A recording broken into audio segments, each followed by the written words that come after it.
Oh my. Oh my.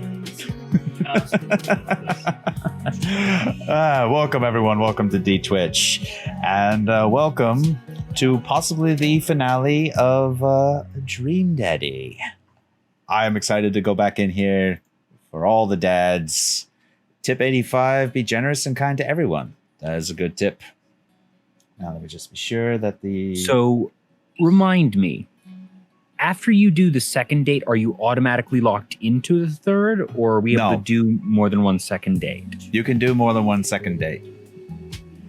The only thing that you're locked in is the third one.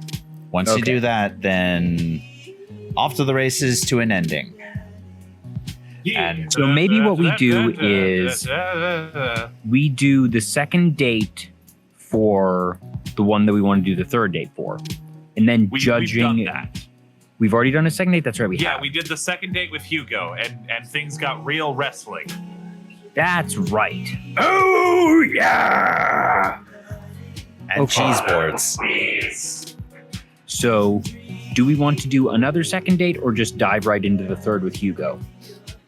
Just diving right into the third would make for a short stream. Okay, because I don't know how long or short the third dates tend to be because I haven't played this before. It depends on the person. From what I remember, we agreed that it was going to be kind of a long one. That's part of why we put it forward to this week. But it sounded like we had possibly one or two side stories that we still had to do, or at least had options to do before we jumped into that. Is that correct, Neo Ivan? Possibly. I don't remember. If you don't have anything nice to say, don't say anything at all. Fair. I think we did all the... Yeah, we did do all the side stuff. Wow. Okay, for some reason I thought there was maybe like a little bit more than that. Okay, then here is what I would like to propose. We really enjoy that Brian route because of all the lore. Lore. Oh, yes. Oh, great. He came up with lore. There we go. Thank you, Cam. So I suggest that we do at least the Brian one before we jump in for the Hugo run, because I get the feeling we can definitely like stretch on that one. While I do appreciate that, and I won't disagree, I know Ivan was saying something about wanting to do the Damien route as well. Yeah, only because between acts of the radio drama this last Saturday. Yes, sniper fishing. Thank you. Exactly. That's another reason why I wanted to do the second date with Brian, because we do go fishing, and even though that mini game is really hard and I have no idea how to do it. I need to get a new sound effect on my board. Yep. There, that's typical Brian. Always preparing. But I also do like Damien, so why don't we play it by ear, see how long, because I know Hugo's final date, because the other final dates are not as long as Hugo's. Hugo's, if I'm remembering correctly, took me over an hour to read, and that was right at the end of my final stream, and took me an hour, and my voice was dying, so maybe it actually is 45 minutes. We will see. But yeah, let's start off with Brian. Plus, another reason to start off with Brian, we get a dog. Get to play with the dog. That's true. I do have a dog. Start building credit as early as possible. But actually... Hey! Daisy and I are going fishing tomorrow. Are you in or out? Oh, I have a message from Brian. Cam, you could probably do with increasing your microphone a little bit. Oh, sure. Oh no, I've been dreading this day. I accidentally boasted about my abilities as a fisherman to Brian, and now he's challenging me to another dad-off. This is 85. How does this sound? Much better. All right, then. Your Brian is coming in very loud and clear. I've been doing my fishing research online, but I'm nowhere close to being an expert. Still, though, I have to accept. I type back. Sounds great, man. Super excited to catch all those fish. I hope your mower's in working order. You're gonna be all over my lawn this weekend. That'll show him.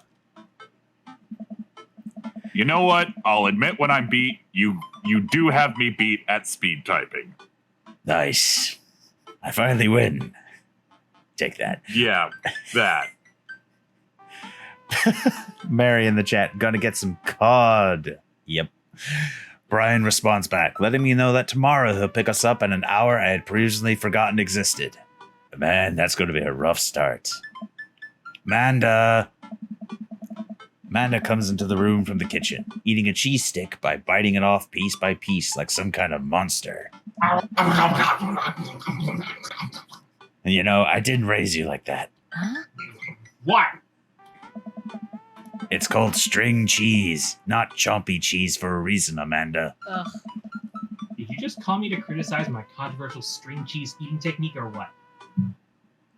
No, Amanda, we have to go fishing tomorrow. Well, you have to go fishing. I get to play with Brian's dog. Yeah. How do I become a master of fishing overnight? You went fishing in the Girl Scouts, didn't you? Nope. My stint in the Scouts was brief, purely transactional. I thought I could get free cookies, but I didn't know I had to, be outside and tie knots and stuff. RJ, you are also sounding a little soft. Maybe get just a little bit closer to the mic. Okay. Hang on. Let me check my mic again. My mic setting seems to be fine-ish. Yeah, my mic settings are... Well, right now you're sounding fine. Just keep... Yeah, you were just far away from it. Yeah. I think it's entirely the distance from the mic. Okay. But I have to beat Brian. Dad, let me tell you a story. Yo, listen up. Here's a story. That's much better, RJ. So just keep that distance. And you'll be I'm good. a blue house with a blue window. Do you remember last summer how I applied for a job at that coffee shop across town? Give me a refresher. During the interview, they asked me if I knew how to work an espresso machine, and I really wanted the job, so I lied and said yes. On that first morning, there was a line outdoor within half an hour, and I severely burned my hand. They told me to go home and never come back. I still have the scar from them. Ow. Of course I remember. Now, what does this have to do with fishing? The burn is a metaphor, Dad. I don't get it. The espresso machine is also a metaphor. Yeah. Do I have to espresso myself about it? You can lead it. Thanks. You can lead a horse to water. What do horses have to do with fish? Dad, Well, please, I don't. you can't lead a horse to water, but fish live in water. So you can do something with a horse and fish. I'm sorry. There's a Dad, mis- please. There's a Wow! Wait! What am I doing with the horse? I don't get it. I got lost after half sentence there. Oh, we are off to a fantastic start today.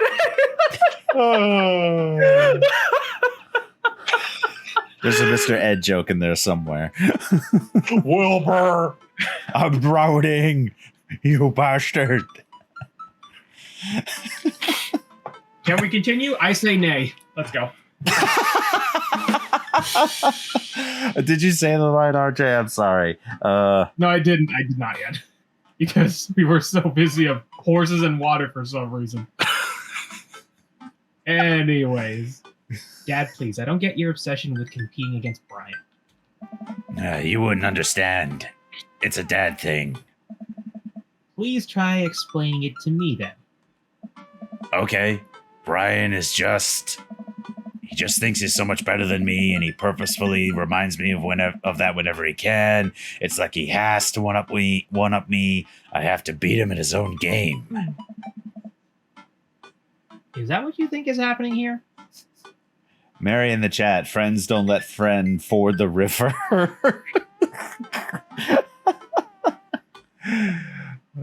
Thank you, Barry. And no, Amanda. Okay. I know that's what's happening. All right, Pops. We should get some sleep. See you in the morning. Morning. Morning. Night, Panda. I brush my teeth and throw on some pajamas. I climb into bed, set my alarm, and close my eyes. Okay, sleep. You can't sleep. He's too excited to be Brian. I'm wide awake. I can't help but think about the last time I went fishing, hoping there's something I can glean from it to give me an edge over Brian. I was about 9 years old. My dad woke me up one morning and told me to get dressed and meet him downstairs. It was still dark out. I had no idea what was going on. But before I knew it, we were both alone on a freezing cold lake. I don't have a flashback sound on my soundboard, so that was what that was. Nice. I had to sit there for hours while it got hot and muggy, the thick air with bugs. Wait a minute. Ernest. Was Ernest there the whole time? It all makes sense now. He's been there from the beginning. Oh, great. He Since came up the with dawn lore. of time. Since the beginning of daddom. There's a mosquito in my mouth. I picked out a mosquito bites while my dad sat in stony silence, fishing pole in one hand and a beer in the other. We did not catch anything. On the long drive home, my father bought me a pack of cigarettes and didn't say a thing. That's not something you should give to a 9-year-old. Is that why my voice is like this? I was gonna say, I feel like we just introduced some more lore. We found out how Daddy got his gravelly voice. Excuse me a moment. Oh, great. He came up with lore. Pack a day since the age of 9. Fishing trauma. Oh no. Oh no. This is like one of my Japanese animes. We're confronting his childhood fear in the penultimate episode before the big finale. and I didn't have a hot springs or a beach episode. Damn it. This is yeah, the worst right. anime. Mary in the chat. Before I knew it. I'm sorry. Ivan, if you want to read it, because you're not. Before I knew it, a sniper gun was in my hand. Water surrounding me. That was not the one. Oh my God. You know what? That's lore now. That's what happened. This is actually a war Oh, great. flashback. He came up with lore.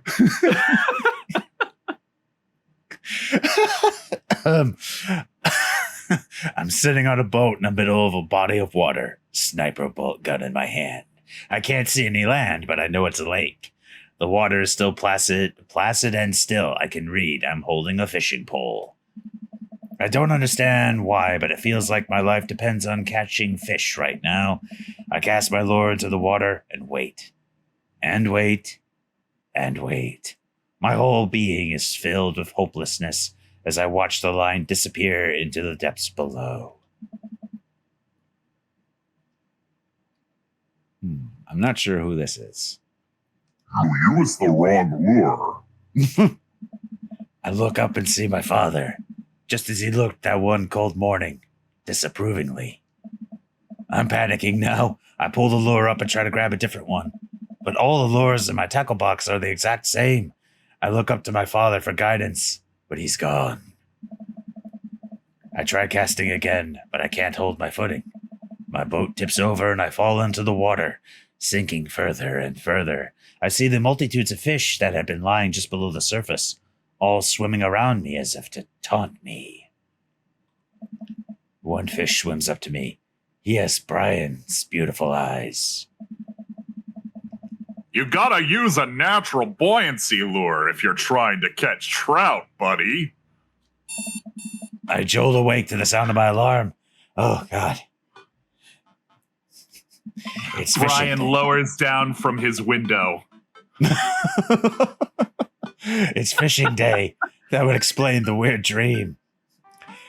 But thankfully, there's no sniper rifle in my bed. That's weird. I groggily slip on clothes. No sniper rifle, but there is a horse head. Oh, But that's no. an entirely separate matter. Robert, get out of my house. Sorry. Apology accepted. I spot Amanda's door half open, and I see her still curled up in a mountain of blankets. Walking over to her bed, I give her a tiny kiss on the forehead. Fishing day, kiddo. Are you ready? Fidget spinners. Well, you gotta get up. I can't do this without you, Amanda Panda. Also, stop sleeping in your clothes. Amanda pulls her comforter over her head. Yashibao. Never. Amanda.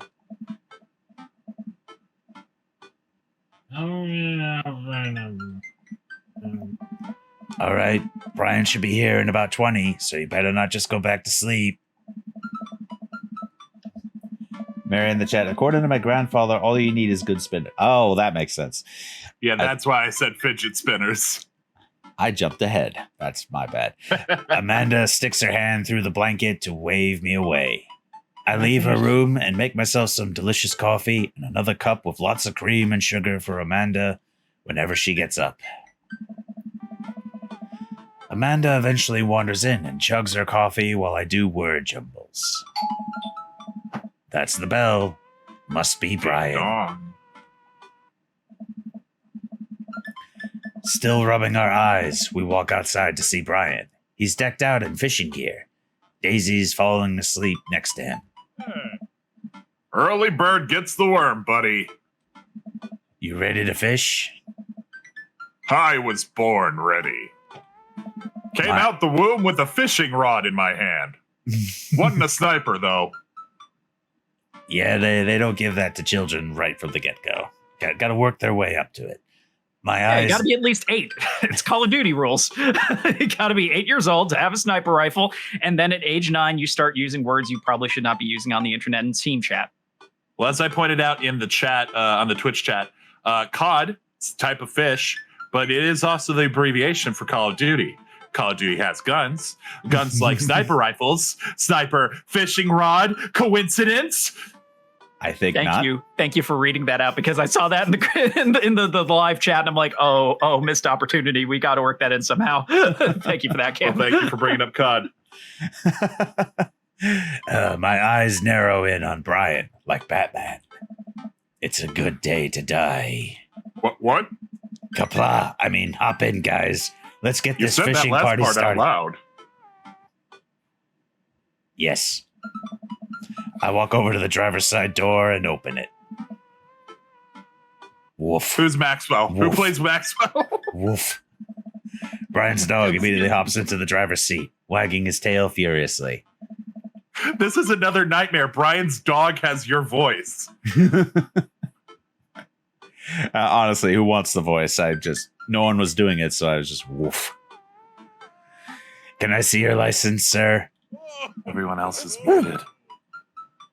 Maxwell, let us sit. Maxwell obediently hops into the back to cuddle with Daisy. Amanda settles in next to Maxwell and Daisy and immediately falls asleep. Mary's trying to say something, but is getting horribly censored in the chat. Yeah, I caught that. Sorry. That's what happens when you upgrade your chat security. You ready for an adventure? I'm ready for glory. Oh, glory! I'm sorry, I have to read out what she's saying. Early bird gets the worm, gets fish leads the horse. Yeah, it's a little surprising what words were getting flagged there for, and I quote, bullying. I was like, what? Yeah, Whoa. I noticed that. Where? It's like, the where? chatbot What? is very, very protective. Wow. like I expect that at level 4, but oh man, level 3 is still pretty aggro. We need to have a little sit down with our auto mod. Oh gosh. Twitch, Moonbots, just stop being bad. Sorry, Mary. At least you could go and note posting, Mary. on our Discord. Discord. Yeah. I struggle to stay awake as we drive to the outskirts of town. Country music plays quietly from the radio as I watch trees pass by. So where are we headed? What are you buying? It's about an hour north of here. Little spot I've been going to since I was a kid. My dad used to take me there all the time. I don't think anybody else knows about it. It's the beach from old. Oh no. I brought everything we need so that we can catch some trout, have a nice little fire, and enjoy the nature. My fishing pole is in the shop, getting it tuned up. Do you have an extra I could borrow?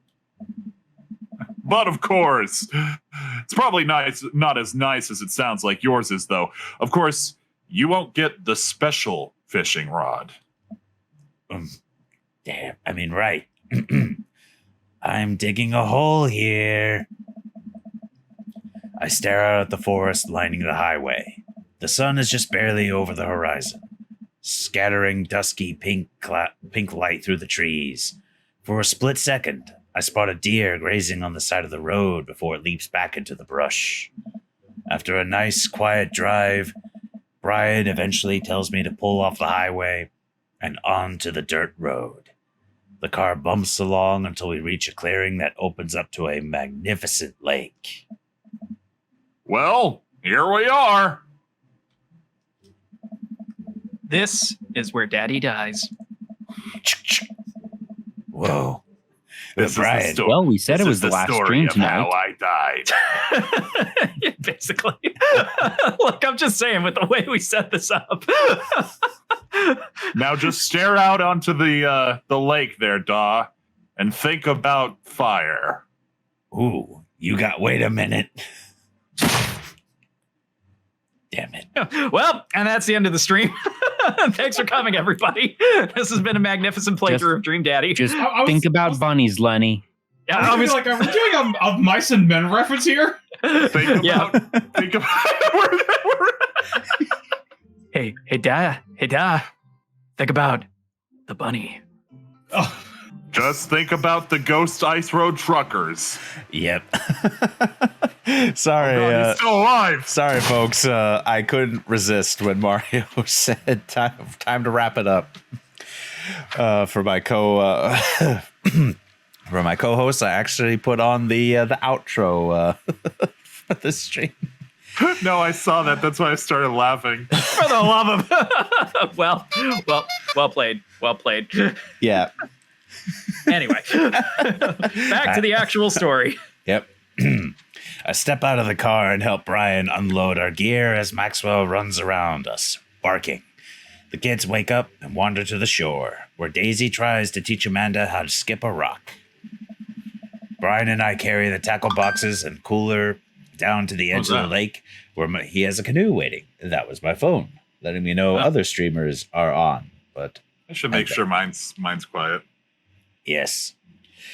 Canoe waiting. Ah, great. It's still in one piece. Hold on. Help me out with Maxwell. I help Brian put on a tiny, dog-sized vest onto Maxwell. Maxwell, do you have something to say?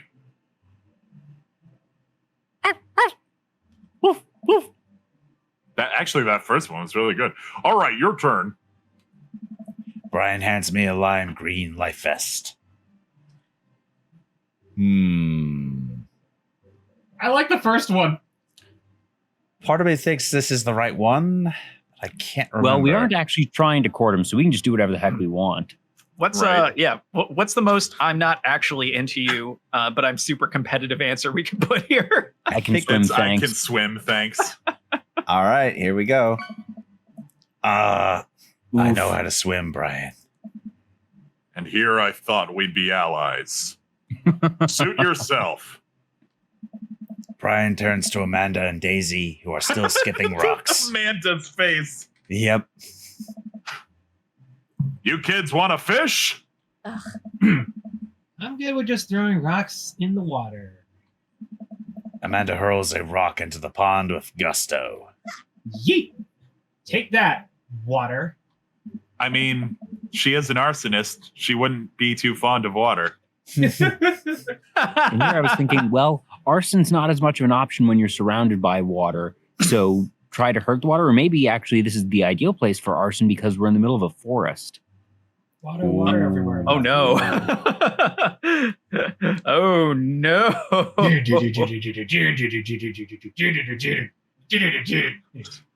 Mary, both in the chat and in our Dream Daddy message thread, want to point out that I am dying a pepper death. I'm grinding peppers right now. I'm in hell. Ooh. Oh, don't die, Mary. Please don't. Don't die, Mary. Who was Daisy? Me.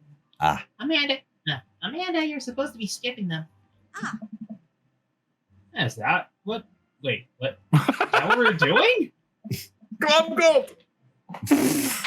Daisy, don't you want to fish?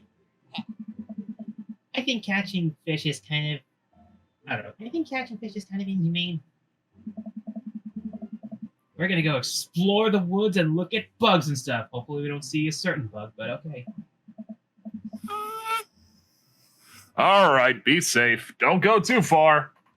I got the fire. That's my girl. Brian puts the life vest around himself, and we throw all of our equipment onto the canoe. Maxwell happily jumps in and takes his place, looking out over the front of the boat. I get into the canoe as Brian shoves off. We paddle together to get ourselves into the middle of the lake.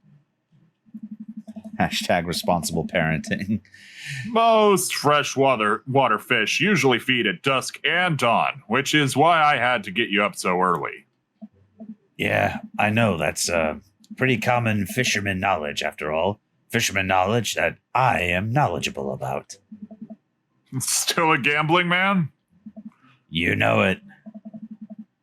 Let's see who can catch more fish. You can catch more than one? That sounds easy to me. But what's on the line? Get Fish. it? That's the whole point. Oh, damn it. Besides all the fish I'm going to catch. Obviously. Clearly, we all need to be fathers, considering how often we get ahead of this game's writing.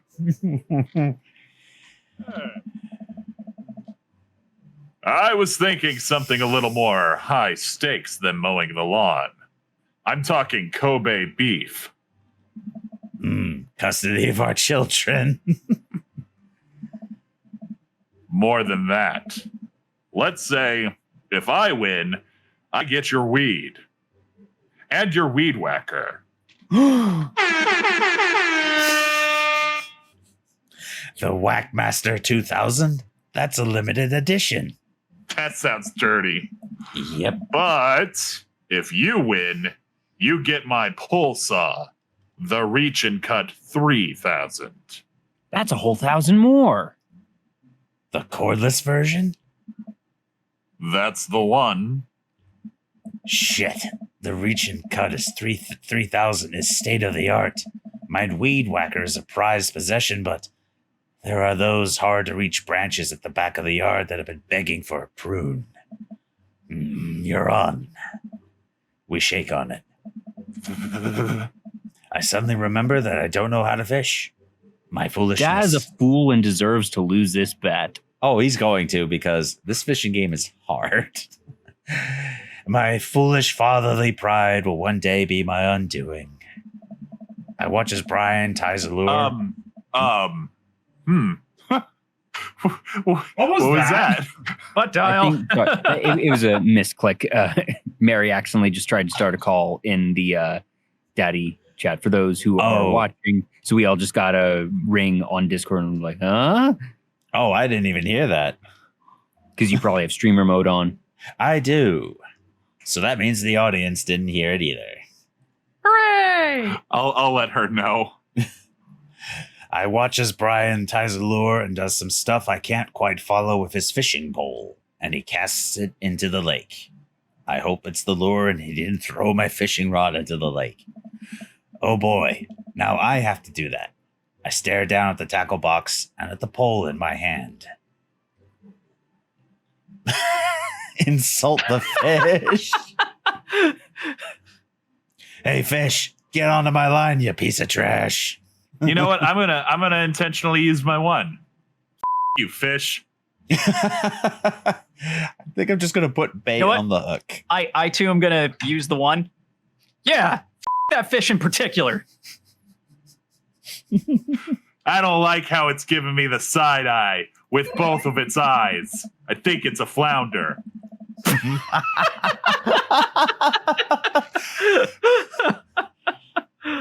I fish a worm from the styrofoam container Brian brought. It's slippery, but I think I could get it onto the hook if I just You're not focus. supposed to fish the worm. You're supposed to worm the fish. Oh yeah, you should. Wait, that's how I catch fish. I get a fish to worm a hook. Wait a minute. Something isn't right here. Oh God, I'm bleeding. Oh, that's why I'm hallucinating. Oh God, the blood's everywhere. The worm is not on the hook. I'm on the hook. And Brian's the imposter the Brian whole cast time. me out into the water.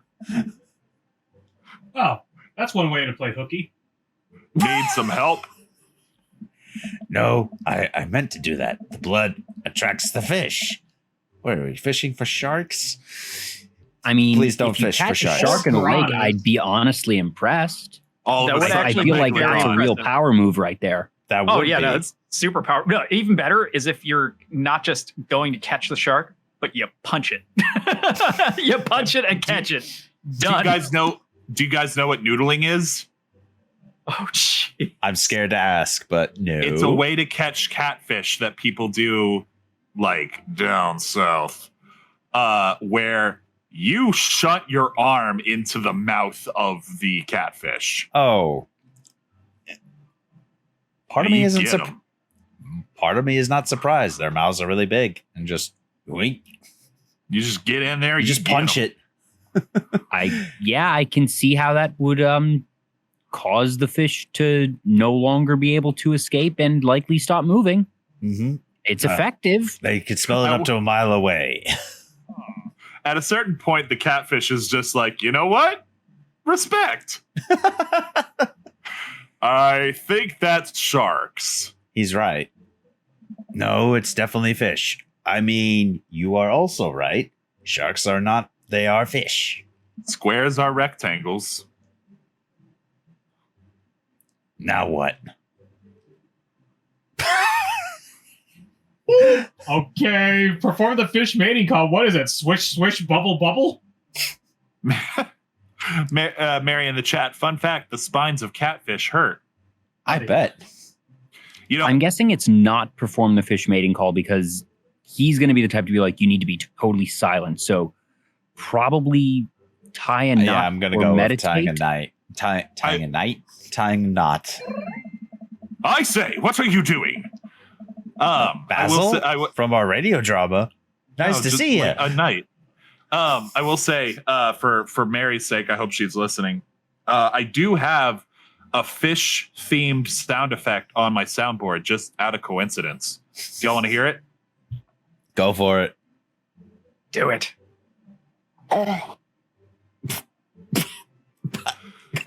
That's- Does anyone know what that is? That reference is going right over my head. I feel like I don't know. It's a weird thing for me to think about, but that sound is reminding me when someone actually tried putting a stick in a fish's mouth.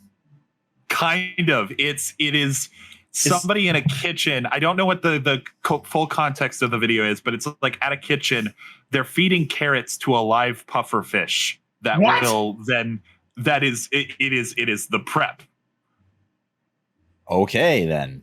and that That is the is- sound the puffer fish makes. That is weirdly specific. I feel like that's a rabbit hole that I'm not going near. No, thank No, it's a you. fish hole. This guy. I take my pole and try to tie an elaborate looking knot to impress Brian, the classic hunter's bend. I learned that one in my youth. Yep, this one isn't coming apart anytime soon. With this knot, It's a I will- Lambert stitch. With this knot, I will cast my heavenly line upon the unsuspecting water and deliver unto us a bountiful harvest. From Mary in the chat, it was a meme and not a happy video. I believe it. I look over to Brian. He doesn't seem to be paying attention. I mean, it's no less happy than like the tank of lobsters at a Red Lobster. Like, Yeah. we all know what's about to happen. Yep. Let's cast this sucker. I pull my rod back and launch the lure as hard as I can. Ow, my eye. And the lure flies off the line and sails far, far away, landing in the lake with a loud sploosh. Sorry, I judged the wind speed wrong. This cold air drives the pressure down. Dun, dun, dun, dun, dun, dun. Go ahead and take my pole. Well, this one. I know it's hard switching to a new pole when you're not used to. I'll fix up another lure. Brian hands me his pole with a smile, and I just sit there, feeling like an idiot. Eat a lot of broccoli. So yeah, this is the fishing game. What? Yep. It's Candy Crush? Yep. But Wow, with that fish. that was a lot less than what I originally thought. I thought they were gonna like rip on the Sonic Adventure fishing game. Yeah, Oh, I was expecting no. some big Billy Mouth, like Oh, that feels some big Billy Bass. that's gonna be far like- more complex programming than what they do here. I was gonna be like, man, I thought they were gonna rip on that ever since that episode of Game Grumps with them trying to get Froggy. I was like, God. I was gonna Froggy. I was gonna go play the music from Emerald Coast where they were just having such a worse time there. Now the question is: That's are slide diagonal guitar. moves allowed here, or only horizontal and vertical? I don't remember. Outside of Let's Why are, frustration. find they, out. why are some of the fish farting? Good question. Fishing around here is easy. They group up. All you got to do is line up 3 of the same species and reel them in. I need to match 3 of the same species. I can't tell which fish is which. Match that fish.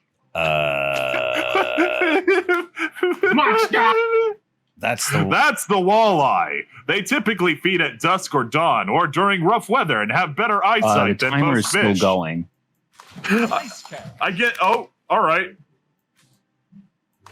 Oh, I see. Dang Dang it. That's the smallmouth bass. Judge it not for the size of his mouth, but the concept of his Dude. character. Hey, if they try. The timer still Okay. goes. We should just Oh, okay. Down.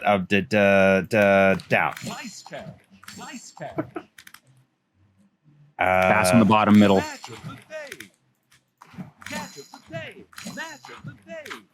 Bottom middle row. Or there. Yeah. Catch of the Whoops. day.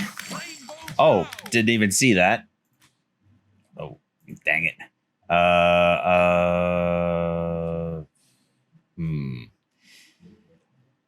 Dang it. I can't move diagonal. No, so, down to the That's the bud- the one above it, right above it. Shit. 2 up from where you are. 2 up from where you are. That's the northern putt. There we go. Right there, the long ones, the gator looking ones in the middle. Now you're fishing. Now you're fishing. Now you're fishing. Wow, I'm Now actually you're getting fishing. this. Awesome. Yeah, Try to go don't for jinx ones it, near the don't bottom jinx it. rows. Knock on wood. Knock on wood. Did you know Middle row. Middle row near the top. Middle row near the top. Middle row near the top. Middle row near the top. I think what I said Sorry, before middle was, column did you near the know top. that the plural of fish is fish? The brown fish, middle, never, time's up. Sorry. Oh, Wow. Sure. Okay. Woohoo! Good work.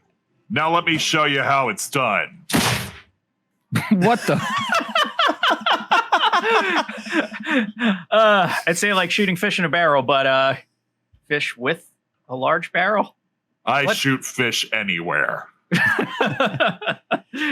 Any fish, anytime, any place.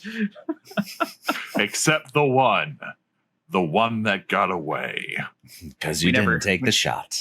Yep. We never speak of that one. Nope. Oh, great. He came up with lore. Right on cue. Wow. This is way tougher than I thought.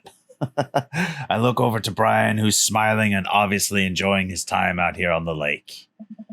Pull! Pull! I will crush him. Suddenly, the fishing pole jumps in my hand. I reflexively tug it upwards. I think I got something big. Yeah. Oh my. The tip of the pole dips down repeatedly and the line starts to run. Reel it in! I finally get the fish right up next to the boat. It's a long, beautiful rainbow trout. Brian hands me a net. It's all yours. I lean down and notice that my hands are shaking with excitement. This fish is bigger than all the ones Brian's caught. That pole saw is mine. All mine. The entire canoe tips over with me, and I find myself sinking into the lake. I should have taken the life vest. All of a sudden, I'm embraced under the water and pulled into Brian's arms. Juice the girl. Oh, different song.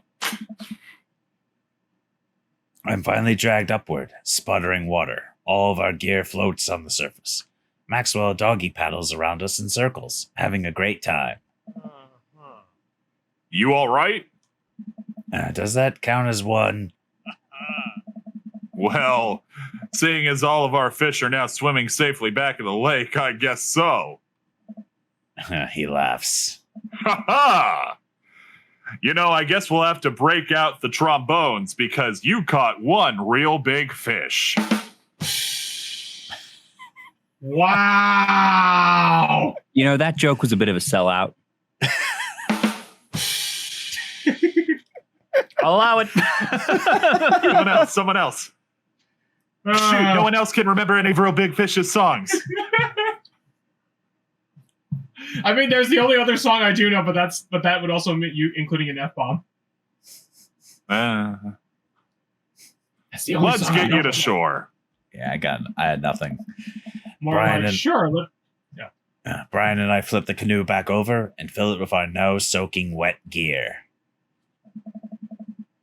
We row back to shore with Maxwell in tow. Once we get to the beach, Whoa! Maxwell had, eaten his shirt, or the fish did. It's unclear. Maxwell darts off into the woods. Brian takes off his shirt. Dots of lake water glisten in the sun across his strong back. Man, all that general contracting must have built that guy like an ox. I hope he doesn't notice me staring.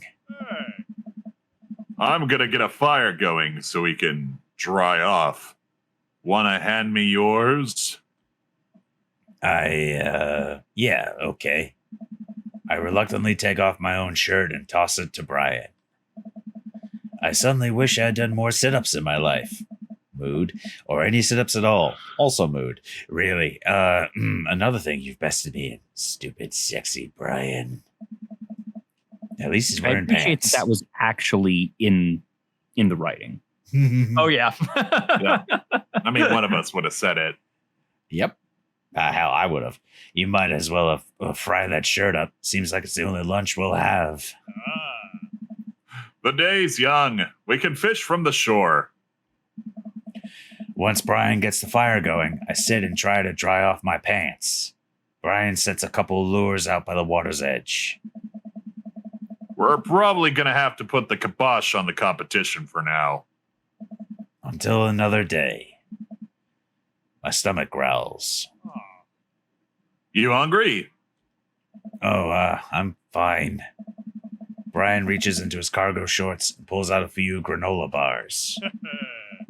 I have a small child. I am flushed with snacks. Brian joins me by the fire, and I accept the cargo short granola.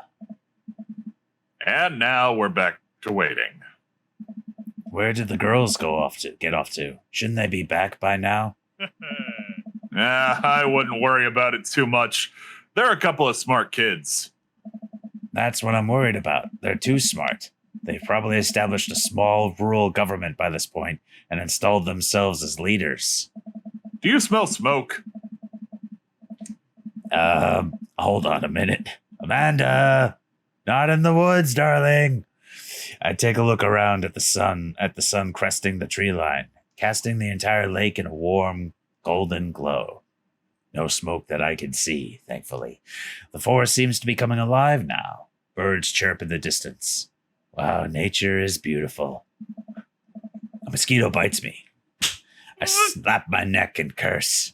Ernest, nature sucks. There you go, bud. Brian hands me a bottle of bug spray. I begrudgingly take it and douse myself.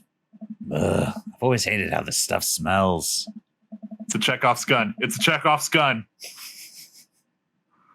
Really? I've always kind of liked it. Reminds me of being outside.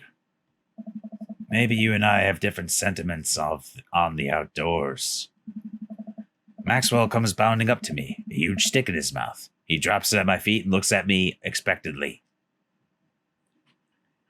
Throw the stick. Always throw the stick. Don't break the stick. Always throw the stick. Break the stick, not to assert your dominance, but to establish a lesson of how when you have one stick, you can break it real easily. But then you have a bundle of broken sticks, and then it's harder to break. 8 together strong. I hurl the stick as hard as I can towards the tree line. Maxwell bolts after it, running as fast as his stubby little legs can carry him. Which, consequently, is not very fast. But it is very cute. Nice throw, Da. I turn away so he can't see me blush. Baka. Maxwell brings me the stick, clearly proud of himself. Good boy, Maxwell. You're a very good and speedy boy. You're the world champ of fetch. It's time for the pets. What's the plan? Rub that belly. Rub that belly. Maxwell rolls over and lets me rub his belly. He wiggles on the grass, clearly loving it. Ba-da-ba-ba-ba. I feel like a bit of a third wheel here. Where are my belly rubs? I'm so flustered I can barely say anything. I just focus on petting Maxwell and hope Brian doesn't notice how much I'm sweating. While I'm playing with Maxwell, fish begin routinely pulling on Brian's lines. I watch Brian effortlessly fillet the fish, squeezing a bit of lemon on them and frying them up in a cast iron pan. Before we know it, we have a feast fit for a couple of shirtless dudes. Amanda and Daisy emerge from the woods, looking totally unscathed. We did, but we also know. Whoa, Dad Bod Patrol. I'm going to have to issue both a citation and demand you both put your shirts on. They're children present. Also, we took care of the bugs out. RJ, could you just get a little bit closer to the mic again? I don't get it. It's like I'm only 1 inch away, and then now I'm close to the mic, and now it's just it's like such a strange difference. Anyways. Yeah. Brian tosses me my now dry shirt. I pull it over my head, thankful that I will no longer be distracted by Brian and his pecs. Where have you guys been? Studying entomology. What? We were playing with bugs. Oh, God! Ernest, you leave my daughters alone. Did you say your daughters? Whoops. Freudian slip. I'm protecting Brian. We're moving a little fast, don't you think? Bye. I blame the fish. It's the fish's fault. I expect you guys to be more covered in like mud and stuff. Daisy looks offended. What do you take me for? A child? I mean, Amanda puts a hand on Daisy's shoulder. Ugh. Right. We take a seat around the fire, and Brian serves us all generous piles of fish on paper plates. It's absolutely delicious. Why does he have to be good at everything? Well, fish taste okay. Daisy and Amanda both nod furiously, mouths full of fish. It's incredible. I've never had fish this good. Yeah, it's great. Old Harding family recipe. Huh? Why are your pants wet? Family recipe. Wait, what? Well, Let's not go there. Let's not go there. Let's not go there. oh my. We cooking fish or taking care of stingray stings? Well, Amanda, we were out there on the lake and then And then I accidentally tipped over that boat. Don't worry. All the gear floated to the surface, so we didn't lose anything. Right, Is that the first time Brian has ever been not,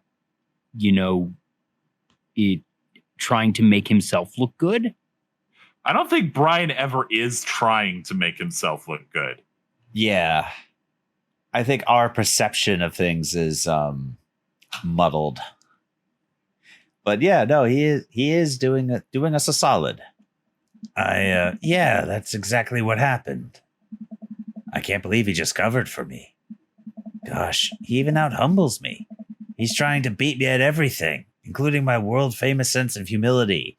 See, he is really reading the situation wrong. One day, in an alternate universe, Daw and Brian are getting married, and Brian says his vows first, and Daw is just like, he had to beat me to it. He had to beat me to the vows. Yep. He beat me to the damn vows. Curse you. We finish our fish and end up playing catch with Maxwell for a little while before we decide to head out. After cleaning up the camp, we pack up the station wagon and let Maxwell into the back seat. The poor pup falls asleep in a cuddle puddle with Amanda and Daisy. They've all had a long day. Been an ordeal today, bud. Let me drive you guys home.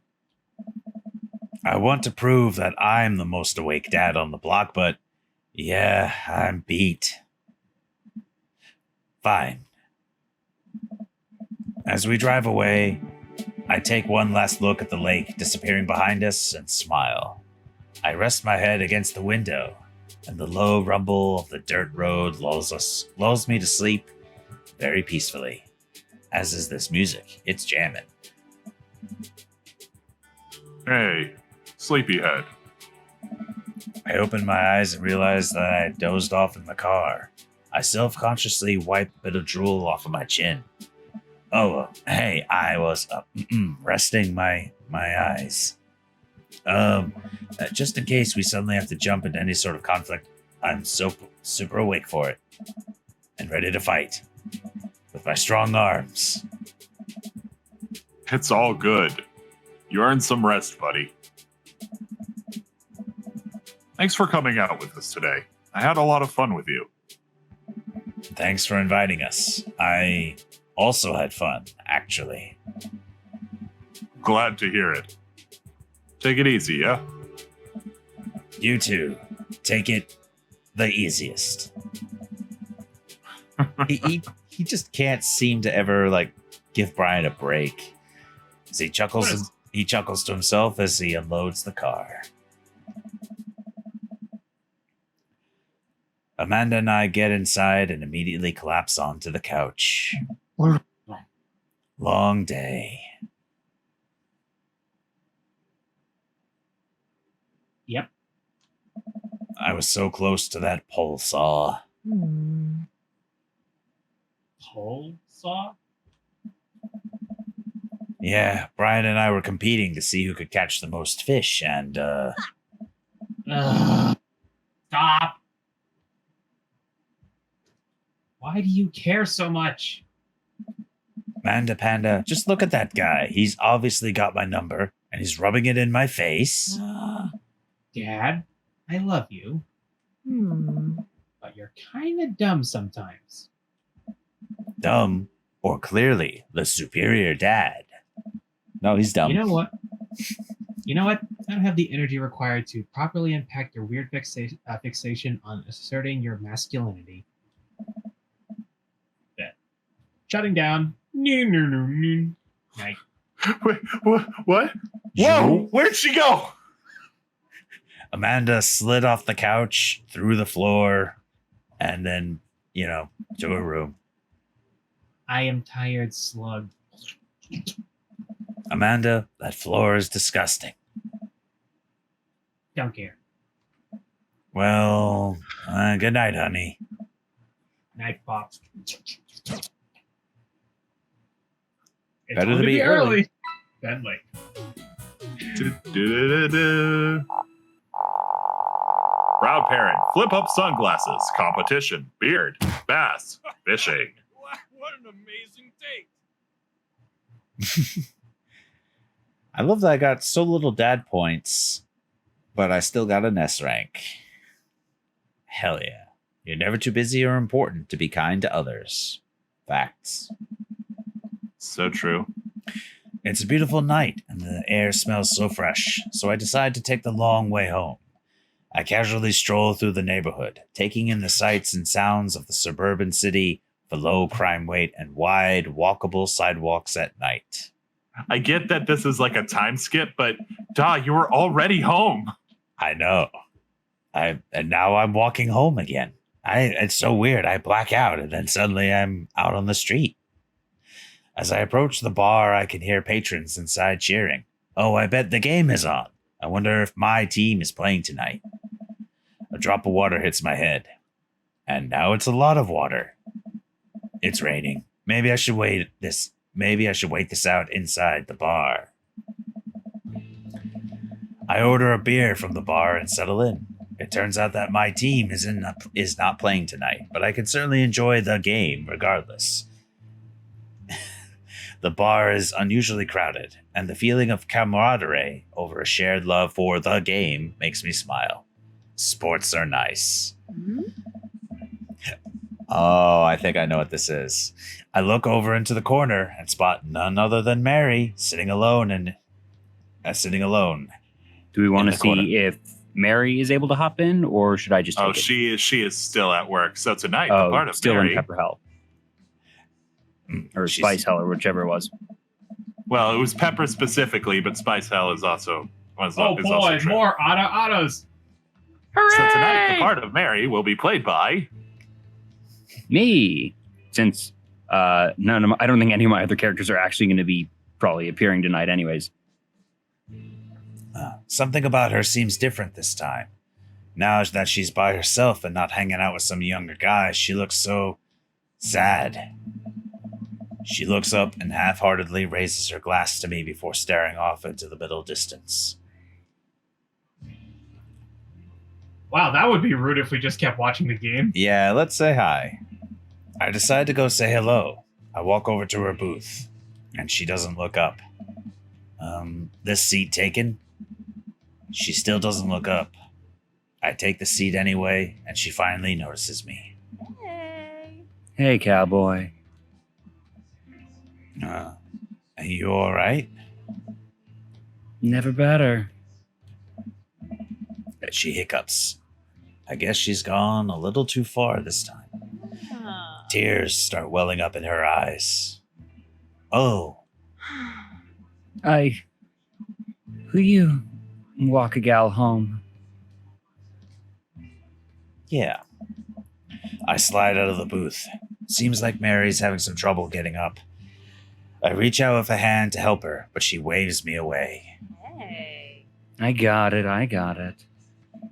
She clearly does not. You know what? Hang out here for a second. I walk over to the bartender and pay Mary's tab. Hey, I don't know if you remember me, but I live in the in Mary's cul-de-sac, and I'm just making sure she gets home safe tonight. I know you.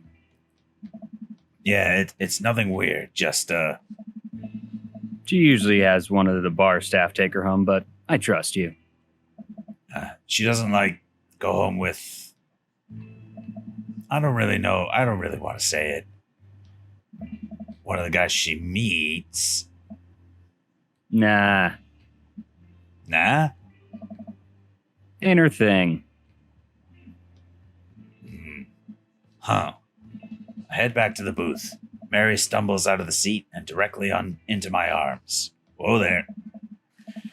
It's still raining a little bit. I take off my coat and hold it over Mary's head. Such a gentleman. Well, let's get you home. Mary and I walk in silence up the street toward the cul-de-sac. I have no idea what to say to her, for fear she might hit on me or not. What did the bartender mean by ain't her thing? Sorry to have you see me like this. I'm usually not. I know Joseph doesn't like it when I. Just. Sorry. It's all right. I'm sorry if I'm ever mean to you.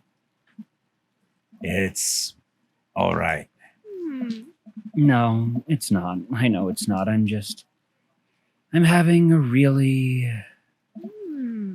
Forget it. As we get to the cul-de-sac, I can feel Mary starting to slow down. By the time we arrive at the doorstep, she pulls away from me. Wait, can we just hold on? What's wrong? How about another drink? Old time's sake? Come on, Mary. It's bedtime. Mary looks me up and down, giving me a half smile. You're right. She pulls me in for a close hug, holding on to me for a little longer than feels appropriate. She mumbles into my chest. You're a good kid. Thanks for the company. Mary gives me a pat on the back, straightens out her sweater, and walks the rest of the way to the front door herself. Huh.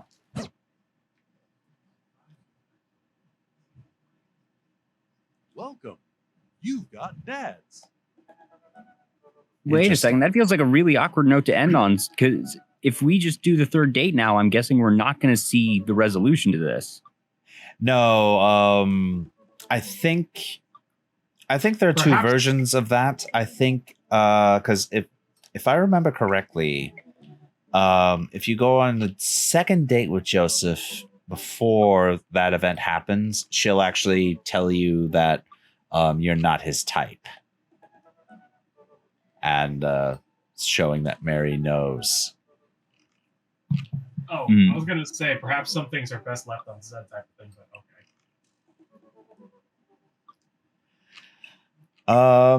Well, I think we have time for another second date. Heck yeah.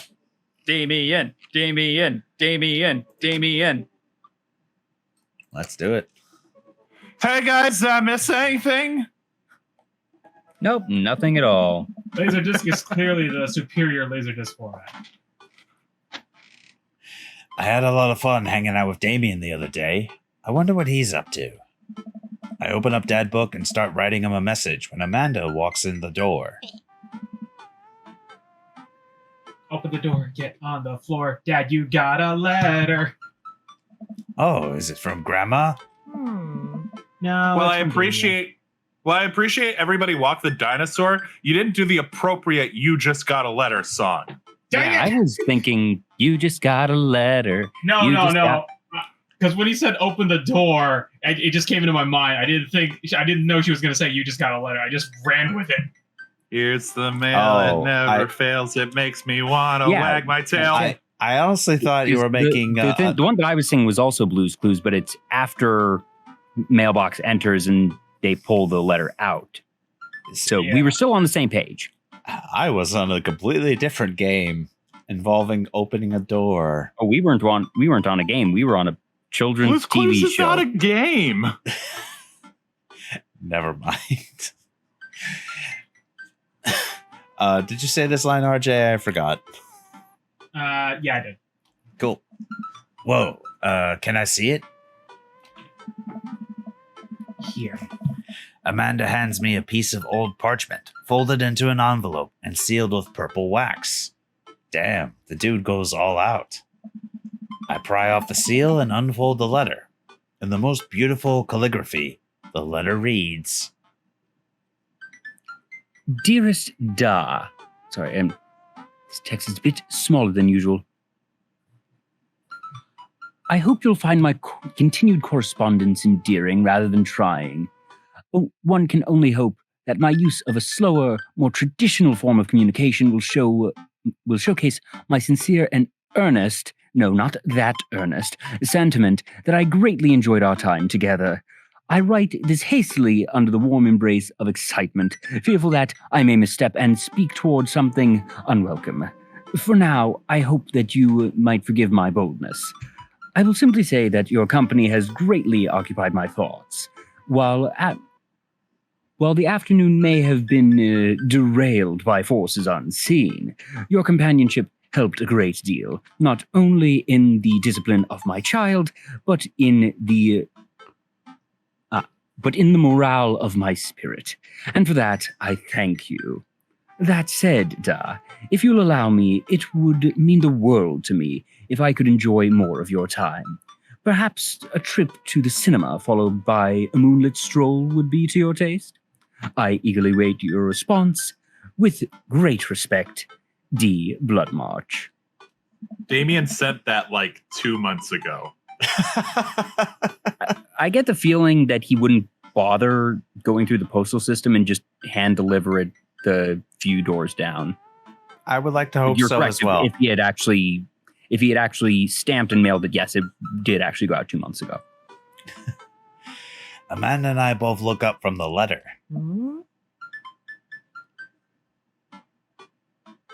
Wow.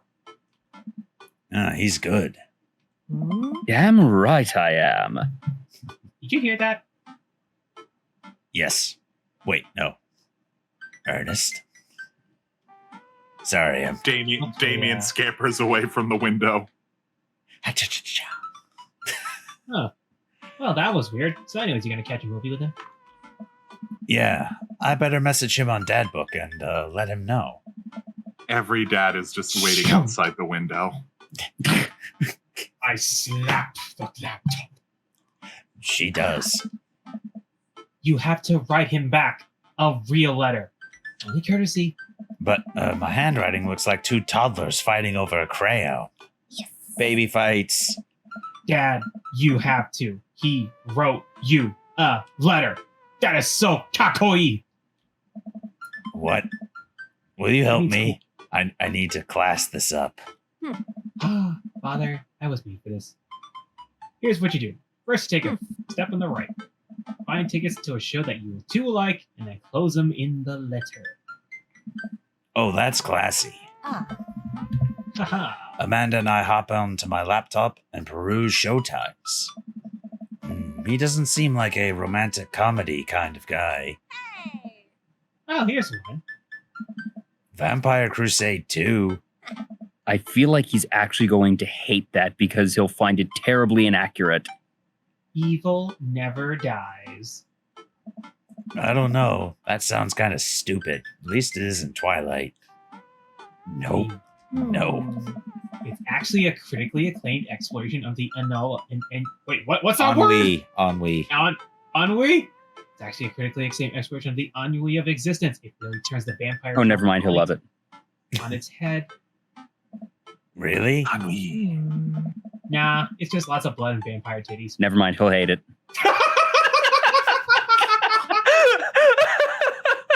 I was gonna wait.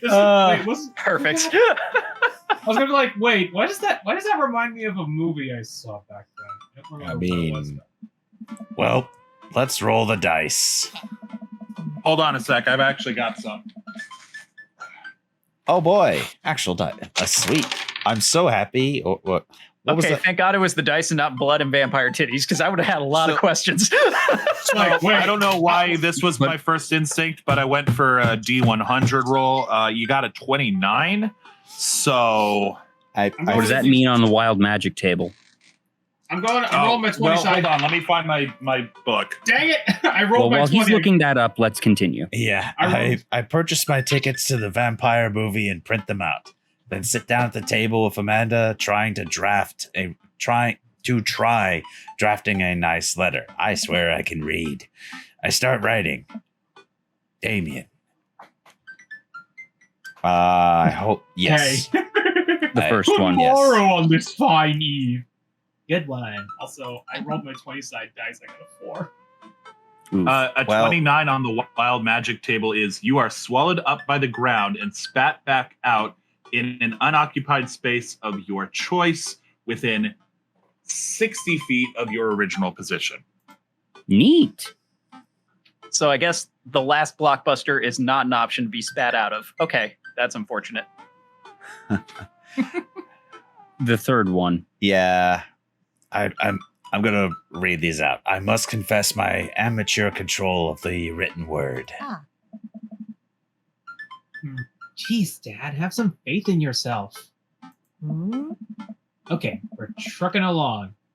Let him know how you're feeling.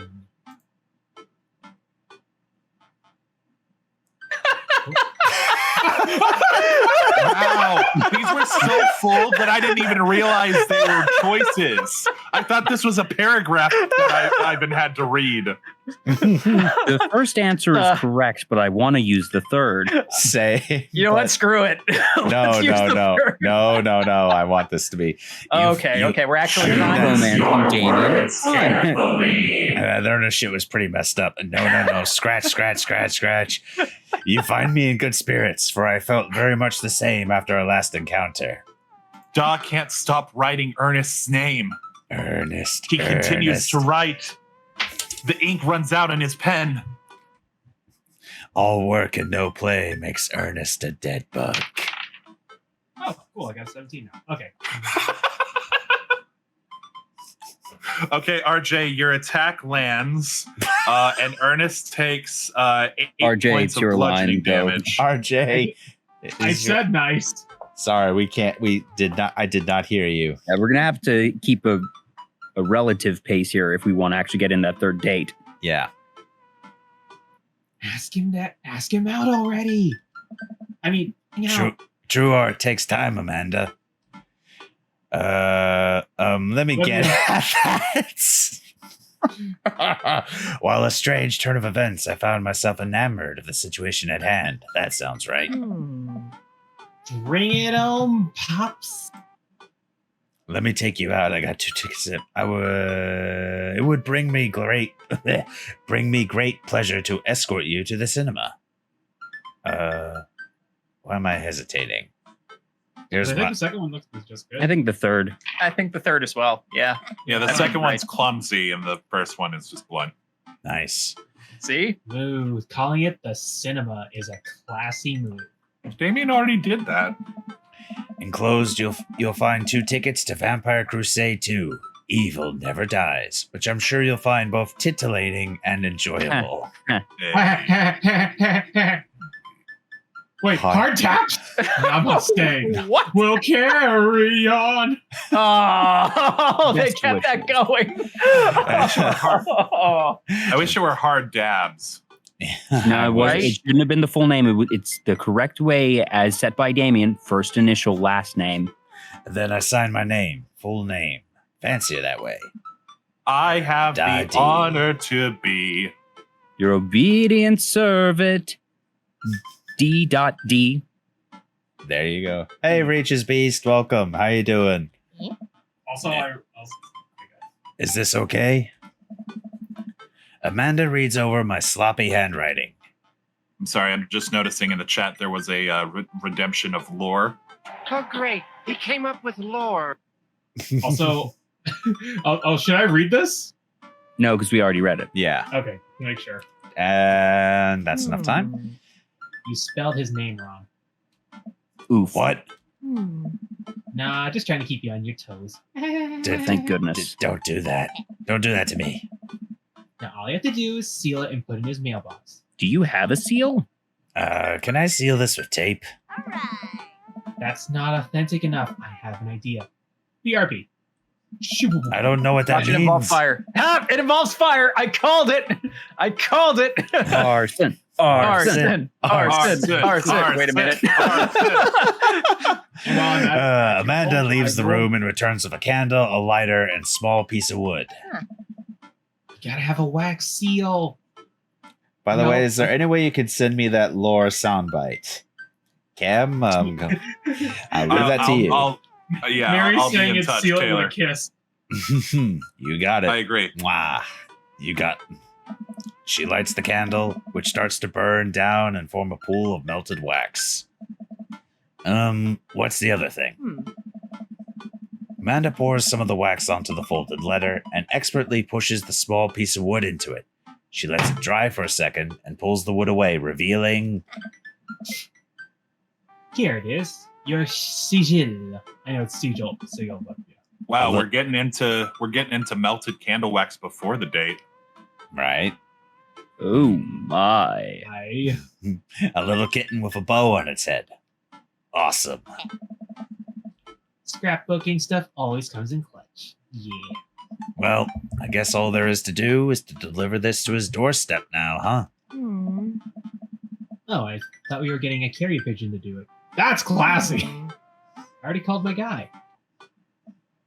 I have a pigeon guy. Marcus has the good pigeons. Don't get your pigeons from Anthony. They're no good. I don't want to know if any of this is true. I do. I head outside and walk over to Damien's house. I slip the letter into the slot in his door and go back home. Huh? Mission complete? Now we play the waiting game, which sucks, so we should just play Hungry Hungry Hippos instead. No, we're playing Dream Daddy. The night finally rolls around where I'm supposed to meet with Damien. The next day, he had left another beautifully crafted letter thanking me for mine and agreeing to the evening. Amanda helps me pick out a nice outfit, and I show up to the theater a little early. It's a chilly night, and the theater is kind of crowded, but it's still nice. How do you do? I jump at the sound of his voice and turn around to see Damien right behind me. He almost gave me a heart attack. How long were you there for? I don't know. I just walked up. My apologies for frightening you. Was that thunder? Is it going to rain soon? I didn't hear anything. What? Huh.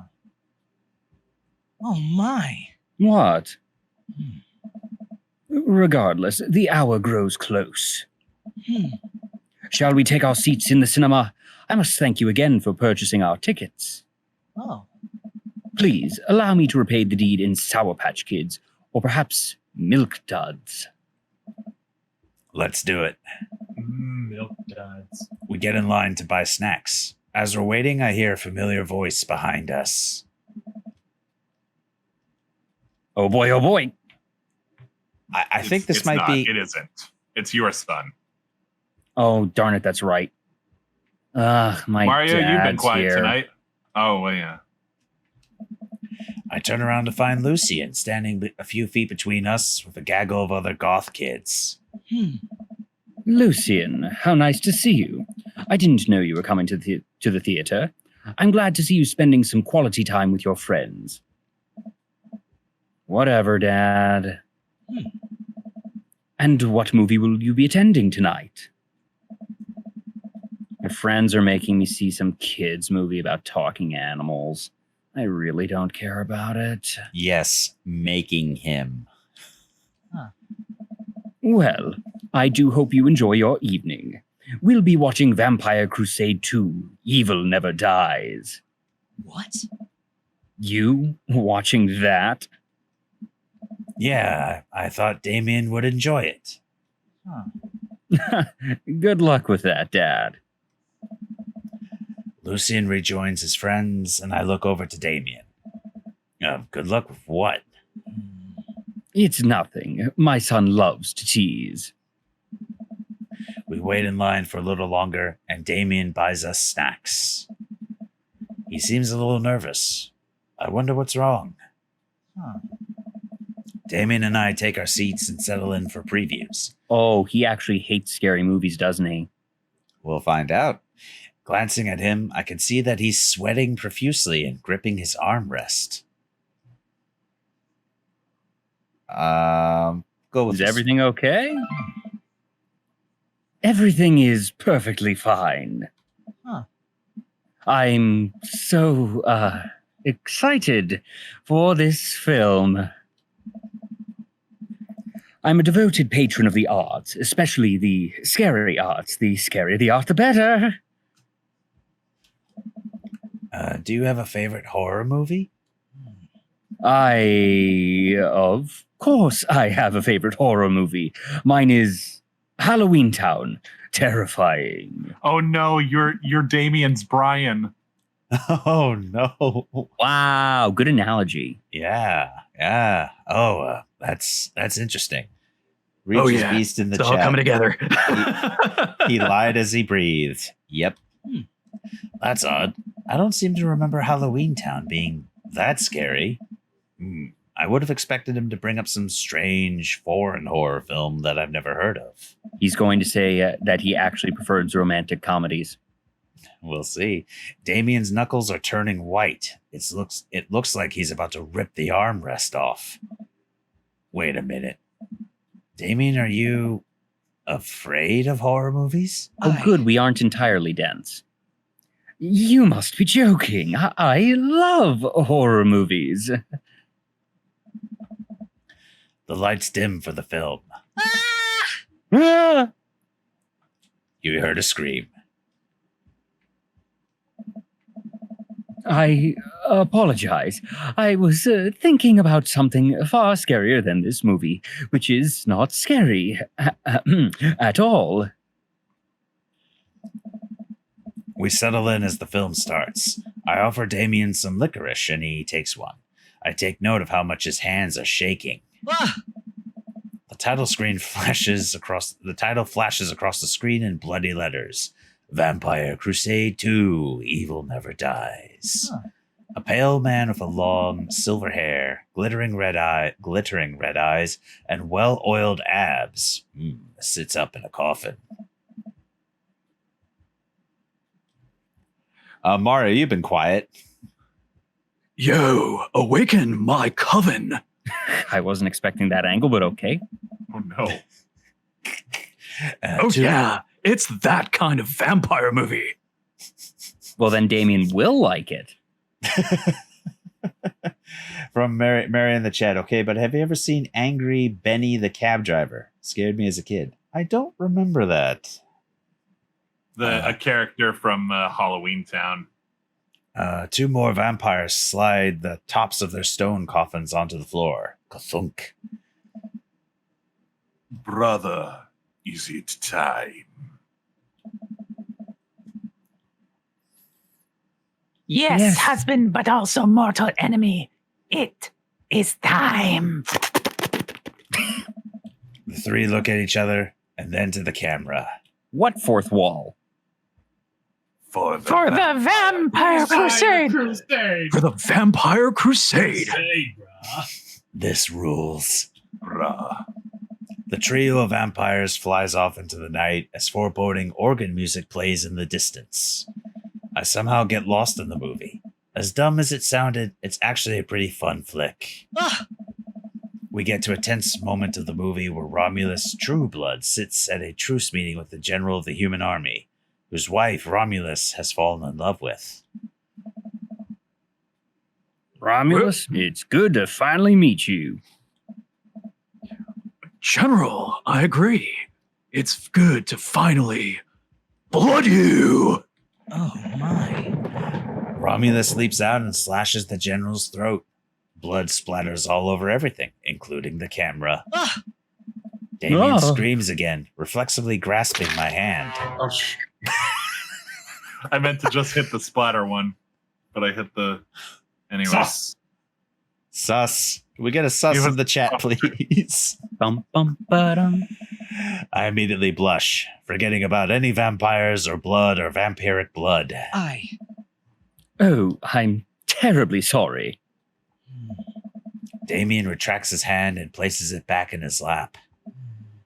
I was writing a novel in my head about blood magic, with a K, of course, and I got to an extremely scary section. Damien goes back to quietly stressing out over the movie. It's kind of cute that he won't admit that he's afraid of it. I wonder if that's how Brian thinks of me, with me trying to one-up him. I mean, I wish he would hold my hand again. Aw. Maybe I could do something to try to make him feel more comfortable. I've got it. I'll do what all dads do best. Talking during the movie. Digital Era Entertainment would like to remind you, don't be that guy. Or girl. Or just general a-hole. Thank you. Plot hole. Did you notice how that guard fired 7 bullets, but his gun only holds 6 bullets? If you want to talk during a movie, go to a matinee, like when no one else is there. Like, only person in the theater, perfect. Yes, that is an absolutely unforgivable from a filmmaking standpoint. It's almost unwatchable. It's funny how it's so much easier to point out tiny mistakes in the work of others than it is to actually go and create your own thing, huh? I feel like that is a super meta piece of commentary from the Grumps. Yeah. Oh, yeah, no doubt. Oh, boy. Zero doubts. Mary in the chat, and I want to see a horror vampire Nick Cage movie. You know what? So do I. After seeing that Five Nights at Freddy's movie that he did, I think that'd be pretty awesome. Hey, look. Hold on a second. Wait. He did a Five Nights movie? It's not. It's not really. It's not. Yes, it is, but it isn't. It's It's like we have Five Nights at Freddy's at home with Nick Cage. Okay, I was gonna be like, it's this? Wally World or something like that. Yeah, It's Wally's World Wally's, or something. But it's actually One really Week at good. Wally's. It's Oh god! Now I'm like we're all criticizing that movie. Willy's Wonderland. Yeah, Willy's Wonderland. It's actually very good. Go watch it. Moving along. He doesn't say a Hashtag not thing in the sponsored. entire movie. Yeah. He. Anyway, it's very good. Hey, look, Hashtag that's an not sponsored. acronym. I don't think Nick Cage will sponsor us, but please sponsor us. The rest of the movie goes by relatively smoothly, with only a few whimpers from Damien. Maybe he would have liked the romantic comedy better. We get to the final scene of the movie, where Romulus Bad Blood and the General's wife embrace each other in his crypt. Oh, it appears that the true Vampire Crusade was the Vampire Crusade in our hearts. Our cold, unbeating hearts. Reaches Beast, yes. Well, I personally will like to say, yes, that Nick Cage movie is amazing. Go watch it.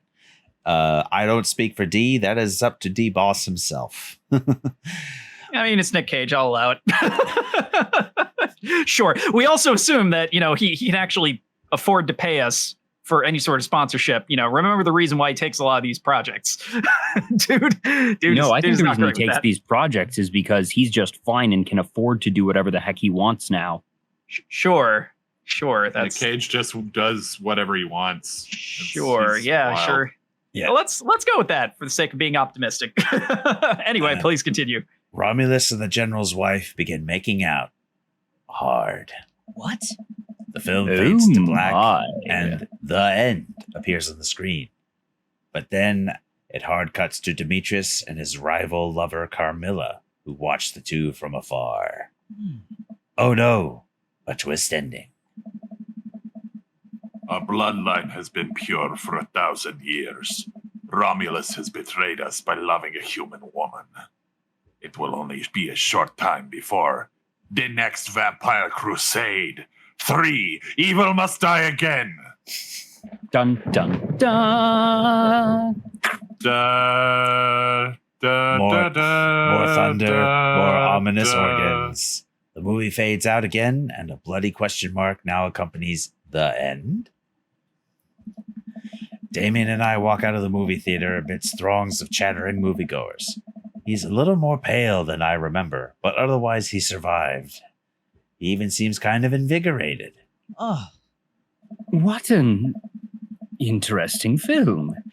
While the premise admittedly struck me as pedestrian, I was intrigued by its harrowing love story and the great attention to detail in regards to vampiric lore. Yeah, it was pretty good. a lot more vampire titties than I thought there would be. Oh. Come, the night is young. Let's take a stroll. Damien is making a point of not telling me where he's taking me. Still, I'm enjoying the walk and the cool night air. Being alone here with Damien is a lot better than being in a crowded theater. It's a lovely night, isn't it? As lovely as the company, yes. He thinks I'm lovely. Senpai thinks I'm lovely. Damn. Okay. Okay. Here comes the smooth response. I see that middle one, and all I can think of is just that John Oliver react. I see the third one, and I just see Saitama. Yeah. Yeah. So we've got the John Oliver, we've got the Saitama. What's the top one? I don't know, but I think it's the right answer. Oh. No problem. Crushed it. We both stand there, feeling a little awkward. I am sure one smooth operator. Are you getting a little hungry? We could maybe stop off and grab something to eat. Oh, wait, come on, work with me. Discord. 1 second. I'm having trouble getting... There we go. Worry not, friend. I've a plan. We turn the corner and greeted by the gates of a cemetery. What? That's how I'd really die. Not by Brian's hands. By Damien's. Are we going in there? A little bit of Victorian flavor, Da. Trust me. It tastes like opium. Got a bone in the boneyard! Dear NSP, you're welcome. I'm a bit nervous, but Damien hasn't led me wrong yet. I follow his lead as we walk into the cemetery. Statues of angels stare us down as we follow a path through the faded tombstones. By the way, don't blink. Oh no. Oh, cue the soundbite, Cam. Cue the soundbite. Oh, great. He came up with lore. I was I thinking felt like to that was myself, more rim shot worthy. Oh, okay. I was thinking to myself, like, well, I don't have the TARDIS sound. This one. As we crest a small hill, we get a beautiful view of the city. The night lights sparkle around us. I gotta hand it to him. For being in a cemetery, this is strangely romantic. Oh. Picnicking in graveyards is an old Victorian tradition. An appropriate finish to an evening after a vampire movie, wouldn't you say?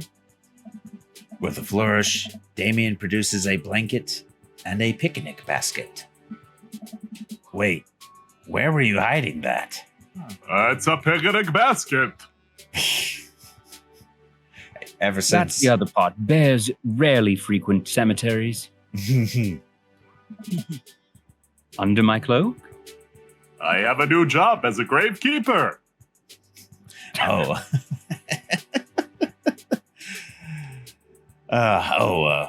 Right. Damien unfolds the blanket. We both sit down, gazing out at the city lights. He produces a bottle of red wine and a fine selection of cheese. Now we're talking. Yes, wine, of course. Ooh. In the Victorian era, there were no public art galleries, parks, or botanical gardens to speak of.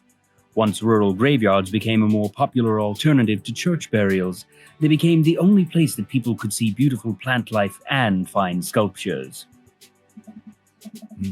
That makes sense. This is pretty nice. I have a question, though.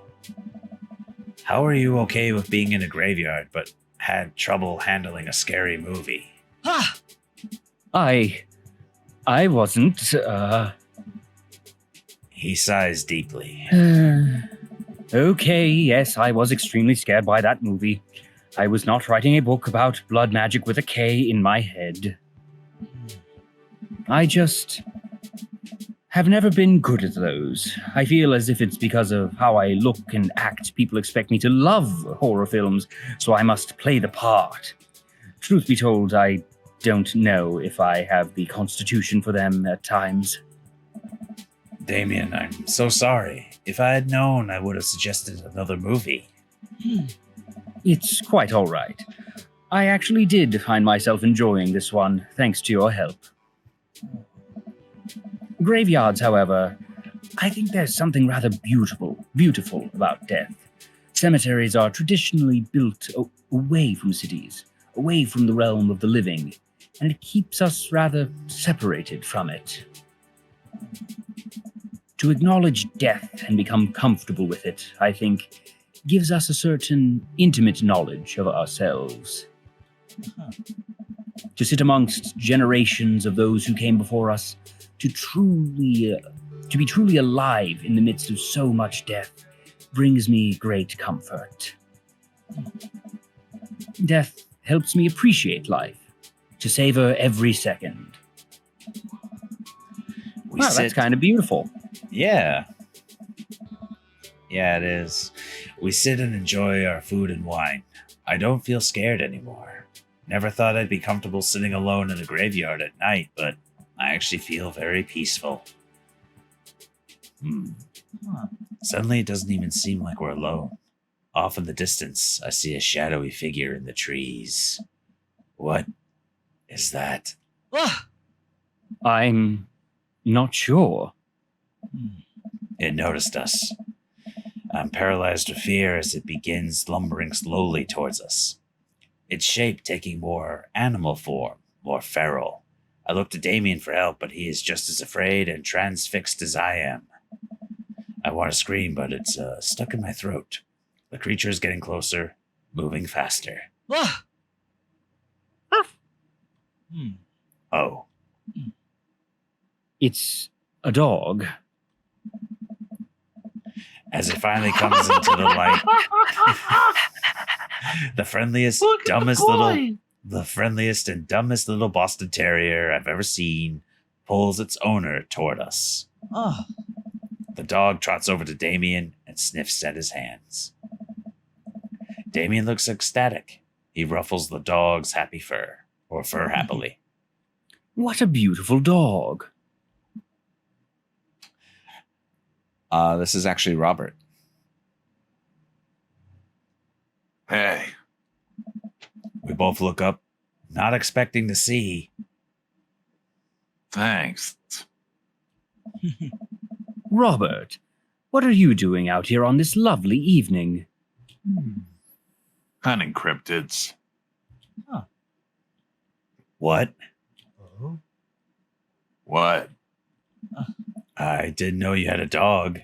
But yeah, you did. He just lied about the breed, or is that a pit bull? You need to quit spending. You need to quit spending time in the time break. Hey. Right. This isn't my dog. I found her wandering in the street, put a leash on her, and now we're walking around this graveyard together. Hunting cryptids. Is anyone else going to ask anything about that part? Damien and I share a look. May I give her a treat? Sure. Wouldn't give her cheese, though. I saw Mothman. Not to worry. Oh, my God. Damien reaches into the depths of his cloak and produces a small dog treat. What else is he keeping in there? Is he secretly Batman?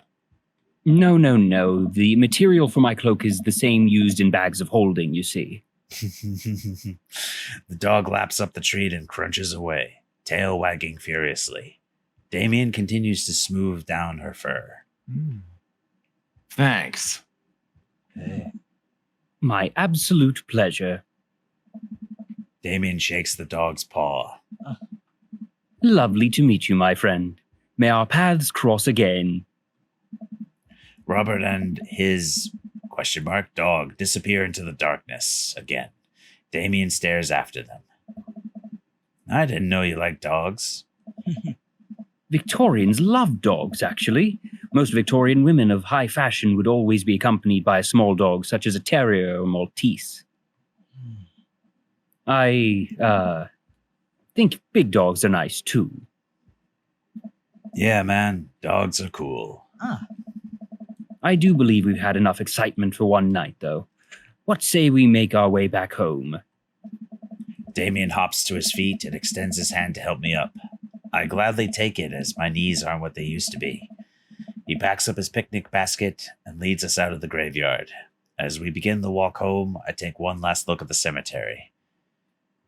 It really is beautiful. Like a proper gentleman, Damien walks me to my doorstep. Oh. Thank you ever so kindly for your company tonight. Damien, it was my pleasure. And, if you'll allow me, it would bring me great joy to offer you a token of my affection. Damien reaches into his cloak of holding and pulls out a folded, monogrammed handkerchief. He presses it into my hand. Wow, thank you, Damien.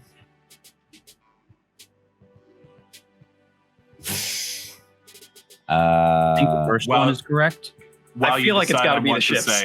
While you decide on what to say, I will point out Mary in the chat says, gotta find Mothman and ask them for a date. Hell yeah. One day we'll get them to play more Monster Prom or Camp Mary. We will. I definitely want to play that again, for sure. This is definitely not it, and wave this at passing ships. No, I'm gonna. I think it's number one. Hey, oh yeah! Woohoo! Eggplants. Damien shuffles his feet. I just want to say that it's rare to find someone like you, someone who's open to my eccentricities. It's nice to feel so accepted. Thank you. Damien gives my hand a quick squeeze. Damien blushes and hastily retracts his hand. I must take my leave. Good night. Before I can say anything else, he's gone. Smoke bomb. Huh. I unlock the door and step inside. Like a whirlwind, Amanda runs from the window and plops down on the couch, trying to look nonchalant.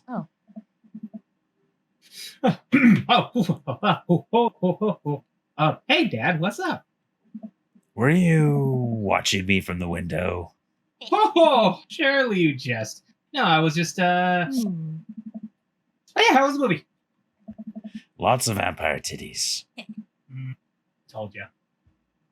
But, as it turns out, Damien is... Wait, Amanda doesn't need to know that. I'll keep that between me and Damien.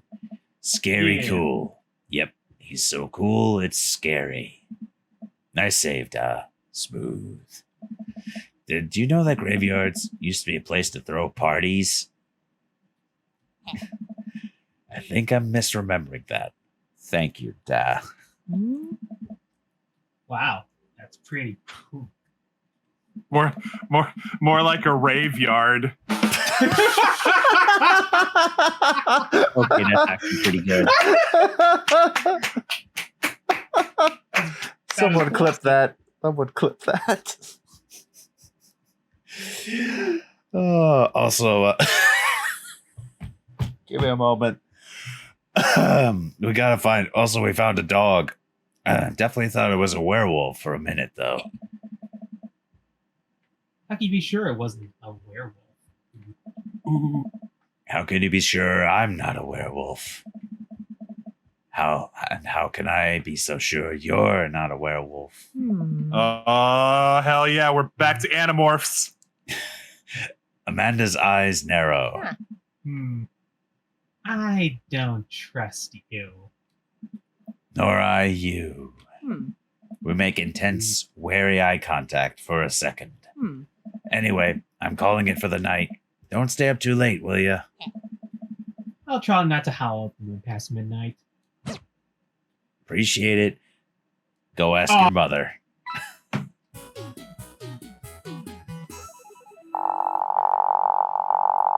say rom-com.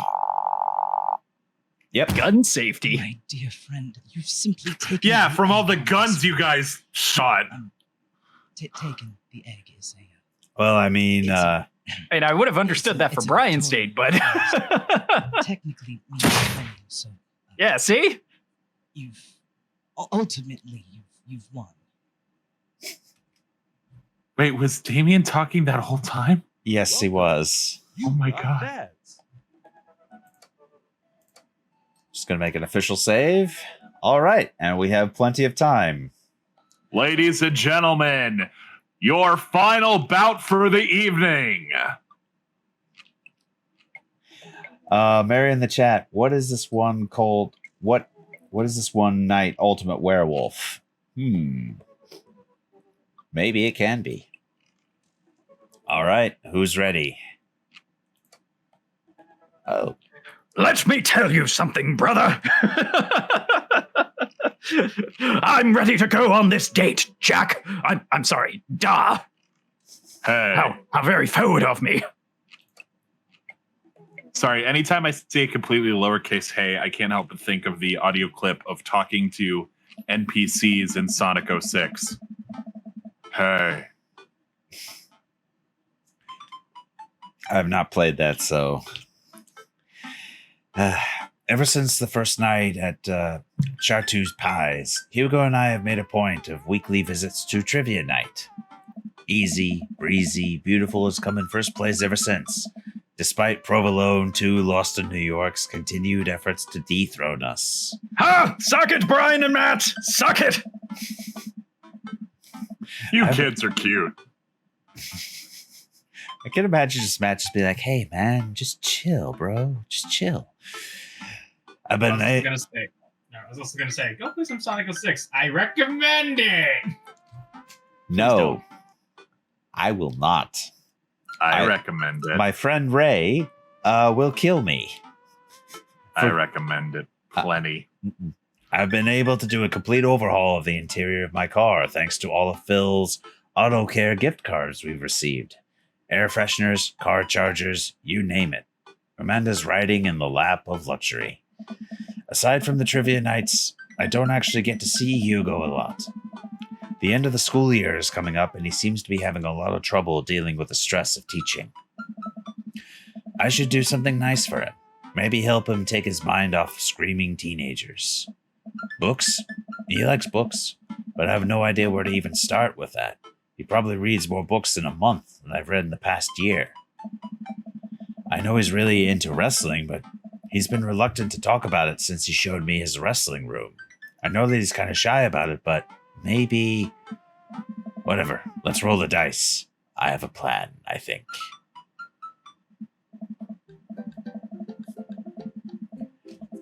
Oh, Mary was Quizmaster. You know what? Mary's not here, so... Hey, all right, folks. Looks like we finally have the points tallied, and we're ready to announce our winner. You know who else is a winner? Me. Because I've finally seen just how beautiful and loving my wife is. A few weeks ago, all the regulars staged an intervention for Quizmaster Quinn. Oh my God. We sat down in a circle and told him that we wanted him we wanted to see him be better and love himself. He started to agree. He agreed to start going to couples therapy with his wife, and last time he told us they adopted a dog together. I love you forever, my Quizmaster Queen. I can't tell which version of Quizmaster Quinn I prefer. Oh, this is surprisingly wholesome. Well, there were things to like and dislike about both, huh? And the winner is, for the fourth week in a row, Easy Breezy Beautiful. Yes. Hugo and I cheers our small slices of Cambrai, and go up to accept it, and go along uncomfortably long hug from Quizmaster Quinn. May Easy Breezy Beautiful's reign be as long and wonderful as my marriage to my beautiful wife. Oh. I sure hope he means post-counseling. We make our celebratory round of high fives to the rest of the teams and sit down to finish our cheese boards, savoring every last bite of burrata with pesto and slices of tomato. That sounds delicious.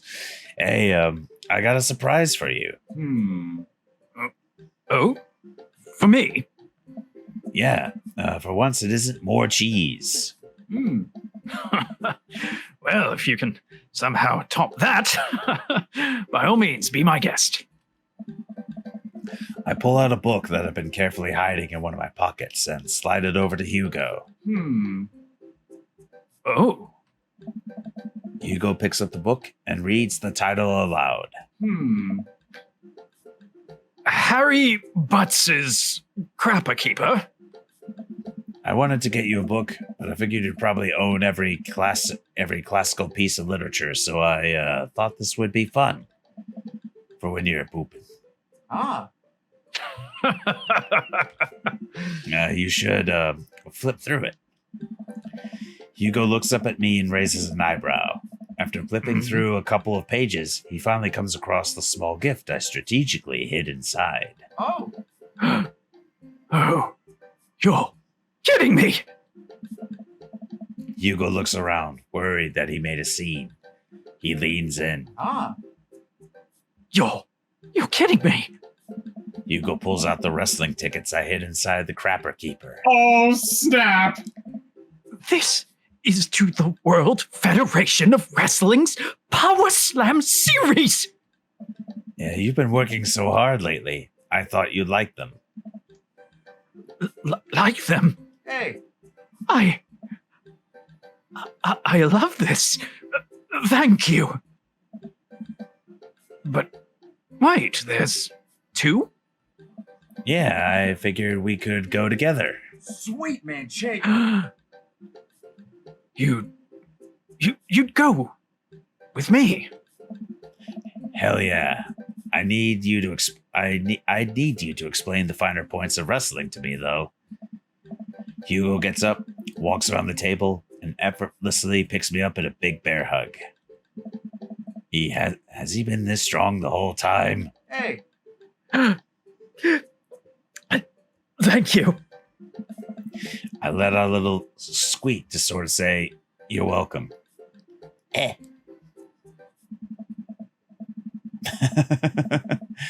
It's the night of the Power Slam. Hugo shows up at my doorstep in a loud, oversized wrestling t-shirt. The best kind. He's a little blushy and extremely cute. We drive about an hour to another city for the big event. I'm sorry, that shirt said Genuine Wrestle Boy on it. It sure did. It's such a good shirt. Hugo spends the entire ride teaching me the basics of wrestling and the terminology I need to know. So, it's fake, right? Well, yes and no. While wrestling in the act of hurting another wrestler is fake, the work requires remarkable athleticism and oftentimes results in actual injury. Those people are getting hurt, sure, but not in the way we're led to believe. Historically, wrestling as we know it today was created by carnival workers to fix gambling, and the people who actually believed it to be real and would bet on those matches were called marks. That we know it's technically fake, but still choose to suspend our disbelief makes us smarks or smart marks. So I should be watching this for the acrobatics. And the tension, and the drama, and even the storylines. I think that anything or anyone can tell a good story. You just have to look for the story. Even something like what we're about to experience will tell a phenomenal, sometimes understated story despite a ridiculous premise. Wow. What? I just really wouldn't have pegged you for a Oh, I should have read that. I just really wouldn't have pegged you for a wrestling fan. Nobody does. I get it. I'm the button-down teacher type. I like poetry and art history. I write dissertations on heavy tomes by Russian authors just for fun. But I like wrestling. It's a big part of who I am, but because it's considered kind of, well, lowbrow, I feel I can't share it with anybody because they'll just kind of make fun of me. Brother, that's when you just get them in that's when you just choke slam them. Till now? Hugo smiles to himself. Till now. Hey, Hugo and I enter the stadium and are directed to the upper level. After grabbing some snacks, we make our way up the set of stairs. The further up we go, the more my heart sinks. I thought we had gotten good seats, but by this point, the ring looks like a postage stamp. We finally settle into our spots and wait for the match to begin. I'm sorry, I thought I got us tickets on the lower level. I look over to Hugo, who apparently didn't even hear me. He's vibrating with excitement. oh, This is so cool! I guess he doesn't mind. I have to admit, I've been too embarrassed to come to one of these since I was a kid. What's there to be embarrassed about? Everyone here loves wrestling. Plus, who are we even going to see that we know? We're like an hour out of Maple Bay. Choose someone you know in 3, 2, 1. Hi, I suppose Damien. you're right. It's me. Oh, Brian.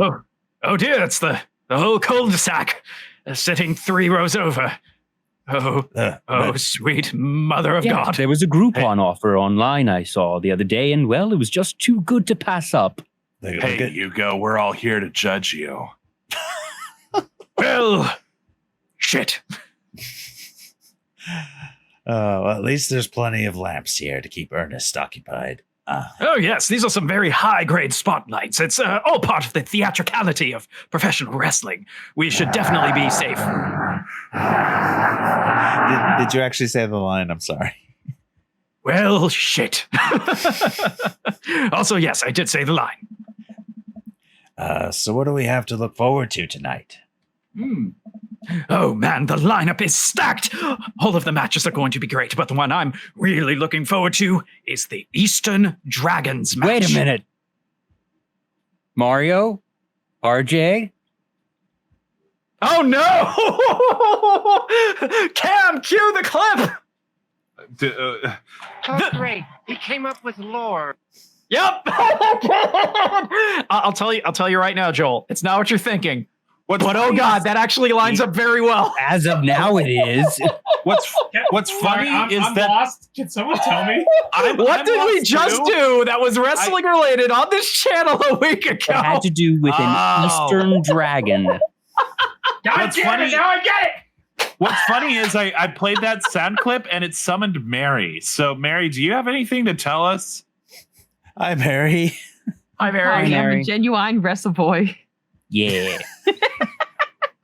Also, I'm surprised I'm surprised everybody's been calling out that part of the shirt and not what I feel is the objectively more out there. Oh, you mean Pablo Escobar? I love that so much. Hold on a sec. I gotta hold on. Yeah. I want to point out, in my defense, it's been on my tiny phone until now, and I was driving, and all I heard was genuine wrestle boy, and I just took Cameron's word for it. Yep. Pablo Escobar, genuine wrestle boy.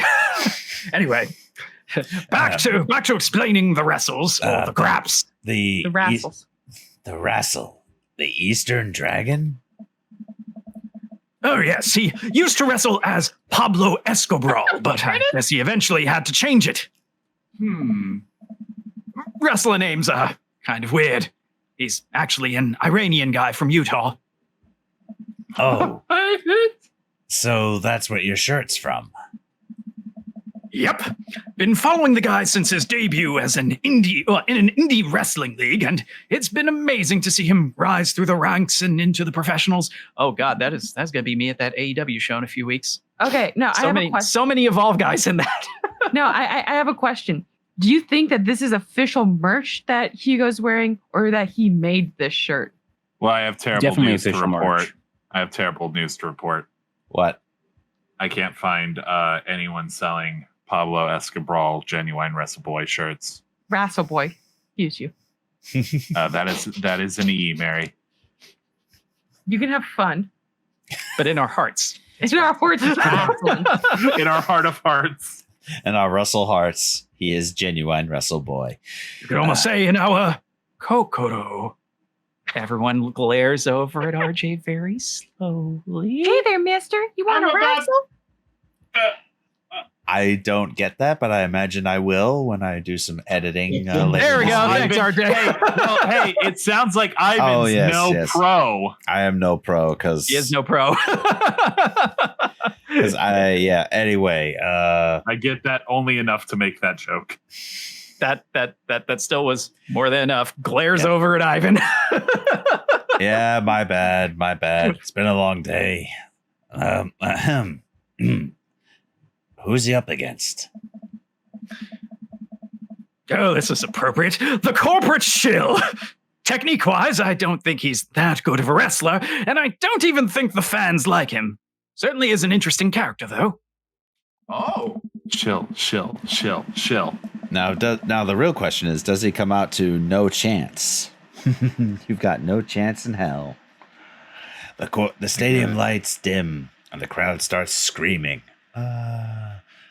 Butt rock blasts through the sound system, and some pyrotechnics set off around the ring. Question: what's butt? Just me. Sonic music. Sonic music. Mario, you take it. You do great. Seriously, the only She's time I've not ever wrong. actually heard the term butt rock before is in reference to Sonic music. Or Mary, you haven't had a chance to. Announcer. Ladies and You missed gentlemen. Quinn, so Listen, at least you got to be you wanted to be Quinn originally, so. Ladies and gentlemen of the sold out crowd in Mill Creek, Massachusetts. Who's ready to power slam? Hugo and I scream.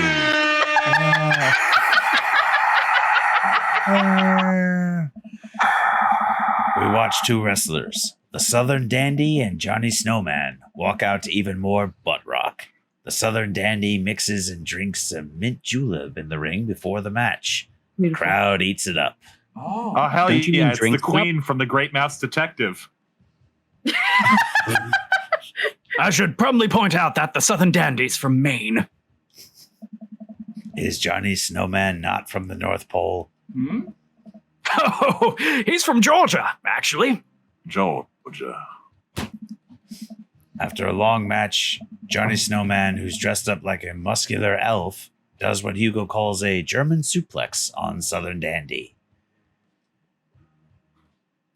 Kill him, Johnny. Now wait, we Johnny. do want a good ending, right? Yeah, we do. I can't remember. I don't know what the answer is, but I feel like that middle one is being like an honest, like, I don't know what's going on, but I do love what you love. What did I just I watch? actually had this show off. What did I just watch? Is that actually the answer? Is that it? Yeah. Okay. According to hyperxgaming.com. Oh boy. Oh boy. Oh boy. That sure is a name. Listen, it's what I've been going off of this whole time. Oh, well, then it should be okay. RJ, is Discord still acting weird for you? No, it was acting weird, and I actually tried looking at the stream, and sometimes there were no voices coming out. Oh. It was weird. Oh, the chat. Are we coming in? Are we coming in loud and clear? Can you hear us? No. Well, the chat, the currently the audio is doing fine, but I had to disconnect from Discord for a bit, and I was like, you were all sounding so metallic-y and like rainy, and I'm like, wait, how's it sounding like on the stream? And it was silent. I have that sometimes when I'm at work because Wi-Fi is bad. All of a sudden, you guys will be silent, and I'll look, and it's still going, and I'll go, oh, and I'll refresh, and you guys talk again. So that could just be Twitch just goes, you have bad internet. Here's visuals. Gotcha. Possibility. Anyway, It's like a death ballet where oily, muscular dudes hug each other to the point of exhaustion. You're not Master Tchaikovsky. You're not wrong. Wrestling is a sport of communication. All of these guys train together to know not only how to perform moves, but how to respond to them. It allows them to look like they're being hurt, but only kind of hurt. I'm seeing inspiration right now for lines. Excellent. Glad we're helping. The crowd cheers as Johnny Snowman pins the Southern Dandy and is announced the winner. By God, the next match features a wrestler named Generation Y2K who comes out looking like a hipster barista. He takes Oh no, selfies. it's Matt. He moonlights as a wrestler. Oh no. It's always the quiet ones who work as a barista. I knew he was incredibly shredded for a guy who's just really chill and likes music and giving out coffee to people. He takes selfies with fans, offering decaf to everyone as well, up to the ring, and pauses only after every one to post it onto Instagram. He's really playing up the millennial thing, isn't he? No, the Millennium thing. Yeah, he's playing up the Millennium Falcon. You could say he's sort of the boogeyman to the old-timey wrestling fans. You could say that he's not a genuine wrestler boy. His opponent, the old timer, walks out. Oh. Where am I? The crowd seems to be divided in who they're rooting for.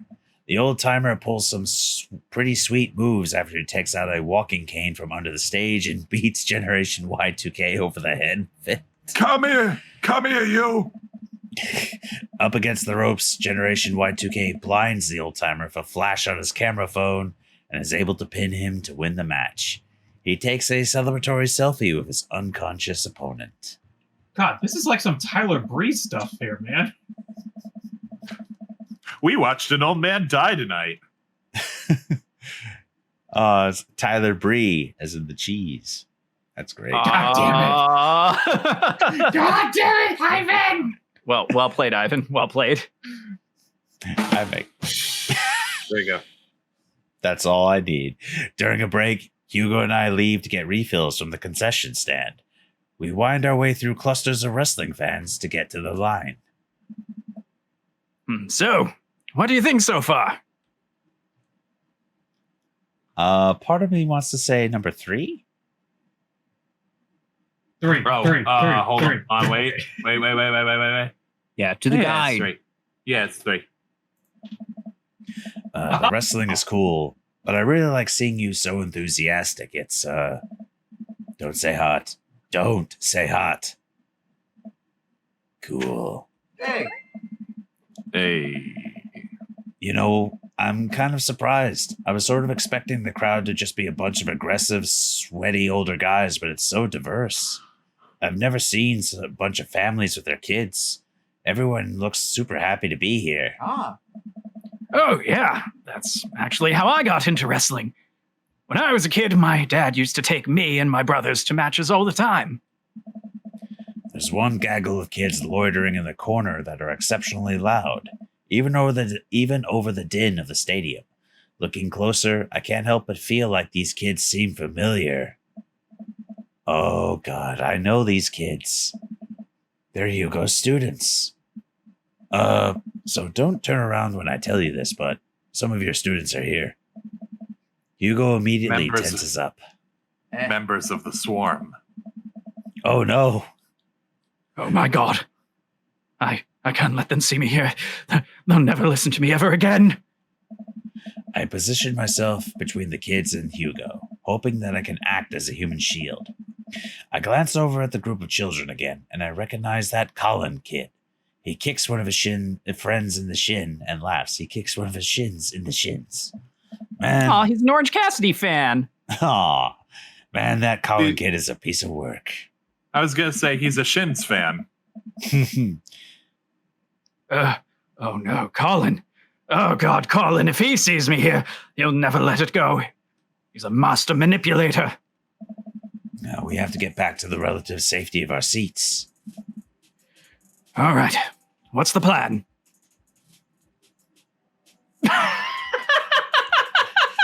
Colonel. Colonel. You know what answer it is. Please let it be the first. Is it actually the first one? Please let it be the first one. Just make sure you're not dummy thick. But is it? Yeah, it is. It's a sneaking mission. Dun, dun, dun, dun, dun, dun, dun, dun. We're going to be sneaky if we're going to get back into the ring unscathed. How quiet are you? I've gotten pretty good at sneaking up on students who are texting under their desks during class, so I can be pretty quiet if need be. Perfect. We just need to find some cover to hide behind. Lower himself. They did. I'm a little boy. I'm so little. We just need to find some cover to hide behind as we navigate back to our seats. All right, where to? Oh, yes. Guess what it is?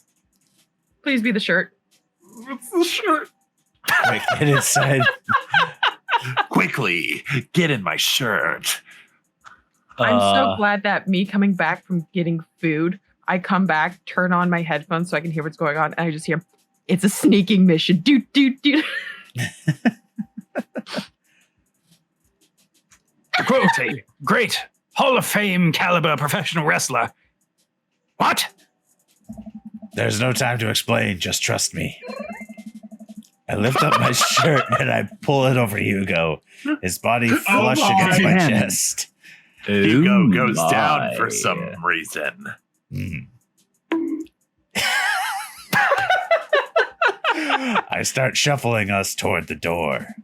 A few people stare at us, but nobody can tell it's Hugo. At That's this a fair point. Hugo is nestled gently against me. It's actually kind of nice. Once we get closer to the ring, he shimmies out of my shirt. Hey. Materializes in front of me. Well, I can't believe it worked somehow. I do want to point out, while I had the screen small, I thought this was a crop top, even though I knew it wasn't, and I got sad when it wasn't a crop top. I think Daw's only ever wearing the one outfit. Yeah.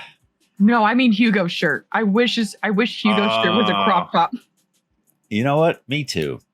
Well, fun fact about Pablo Escobar, back when he was in the Indies, he actually did do a cropped version of the very shirt that I'm wearing. But this was very expensive, and before I was a full-time teacher with tenure, so, you know, I have to keep it intact for occasions such as this. Hugo and I sit down and breathe a huge sigh of relief. Phew. Oh, agreed. That was close. Now we can hide out here for the rest of the night and enjoy ourselves in the comfort of anonymity within a large crowd. The lights dim again. Oh. Oh, yes, this is the match we've been waiting for!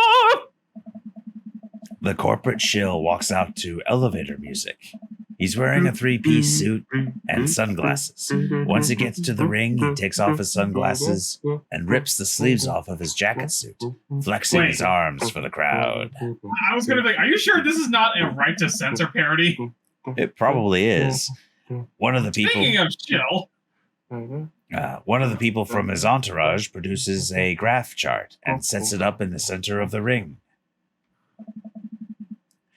The corporate shill grabs the microphone. All right, I got a message for the Eastern Dragon, brother. That makes fair. That's fair.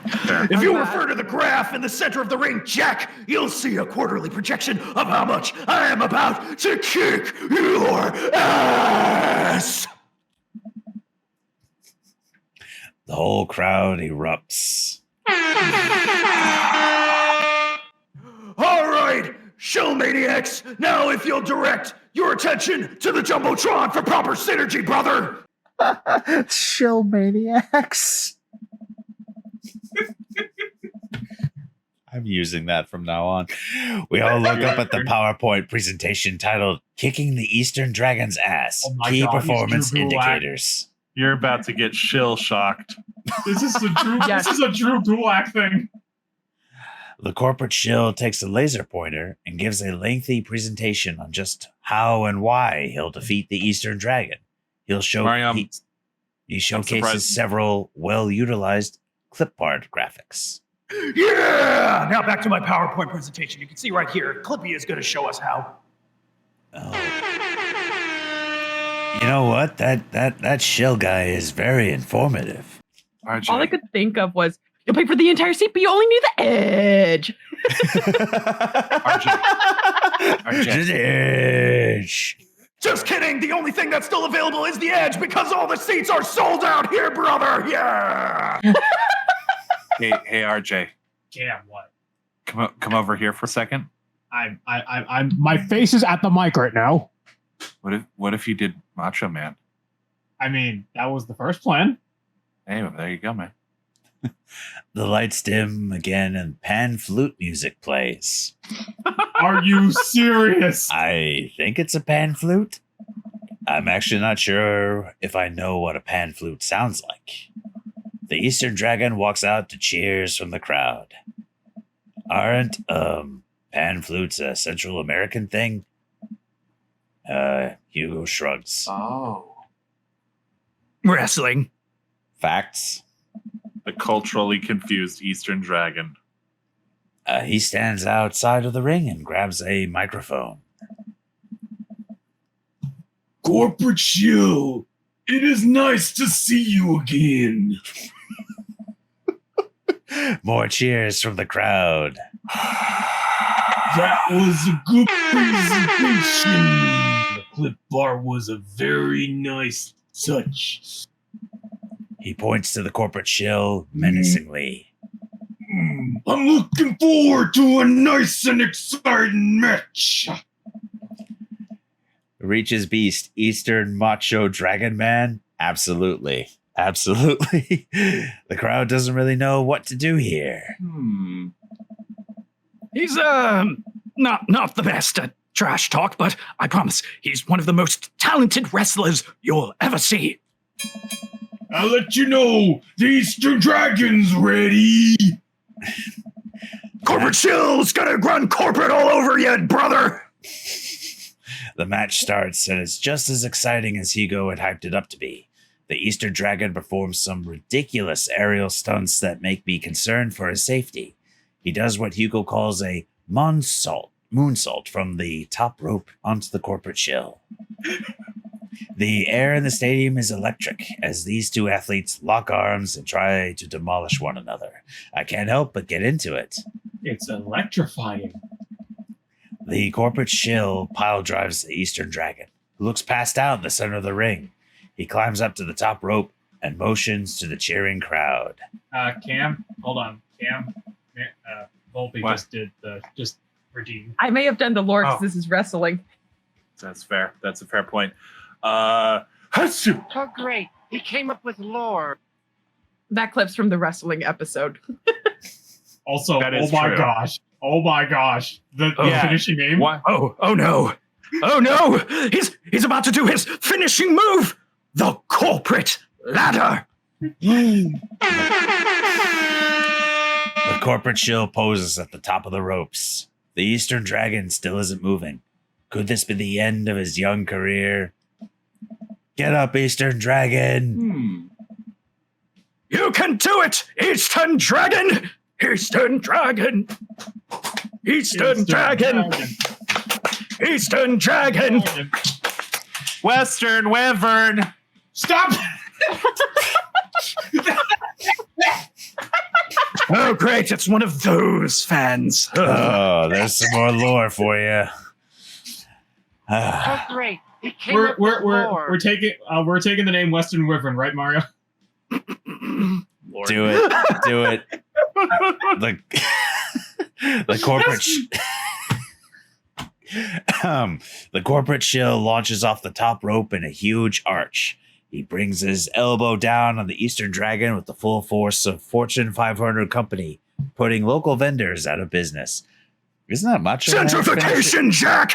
Isn't that Macho Man's finishing move? Or Shawn Michaels, or... No, Shawn Michaels has the sweet chin music. Did you just shout Kairi Sane, gentrification, Jack? He did. Listen, brother. The corporate shill pins the Eastern Dragon and the match ends. Hugo sinks into his chair. I'm too big to fail, brother. Yeah. Topical. Oh, man, he should have won that. Now the corporate show is going to fund an expedition into space. Reaches Wait a Western minute. Western Wyvern, copyright 2001 Digital Era Entertainment, all rights reserved.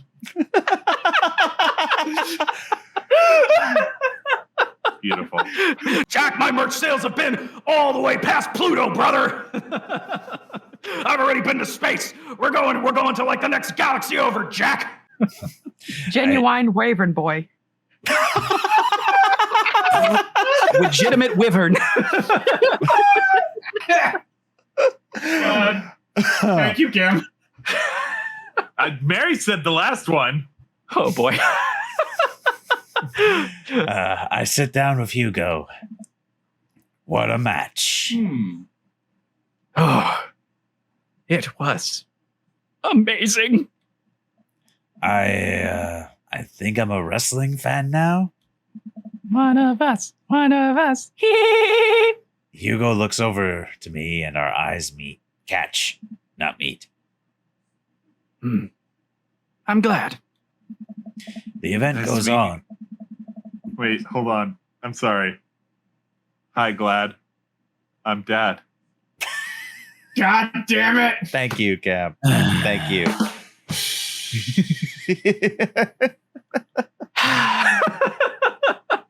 Yeah, I'm with you, Reach. God damn it. Wouldn't it be hi glad I'm Da? Thank you, Mary. That's even better. Mary. Oh, the event goes on and we have a little downtime before the next match. We decide to just relax in our seats and avoid the middle schoolers. It's unlikely they will ever notice us in the upper level nosebleeds. I look up at the Jumbotron. Oh, hey, they're doing the kiss cam thing. Oh, no. It zooms in on a bunch of cute couples who all do a quick smooch to raucous Rockets. crowds from the cheers. My brain didn't work there for a minute. Hoyos Rancheros. Oh, it's a good thing that you're on this yeah. wrestling date with an actual educator. Fixes And what glasses. is that? This Kiss Cam is sponsored by Digital Era Entertainment? You don't have money for that. Yeah, I was just about to say the only camera Digital Era Entertainment has, and it's at the wrestling match. I mean, that would be very on brand, but listen, y'all, if you want us to sponsor Kiss Cam at your local wrestling show, go to our Patreon, which you can find courtesy of our website, digitaleraentertainment.com. Hold on. I'm Cam. Well, now that's All right, just well, that's Cam, just, make with the that's just- solution. What are we that- waiting for? That's just Oh, yeah. Oh. Kiss Cam sponsored by Kokoro no Pro, coming soon from Digital Era Entertainment. All right, so y'all, we gotta make sure that we get enough Patreon bucks before the Arthur Ashe show over here in Queens, New York for AEW, so that we can sponsor Kiss Cam just like that. hey, here's a crazy thought. Why can't you just be the sponsored Kiss Cam in your own game?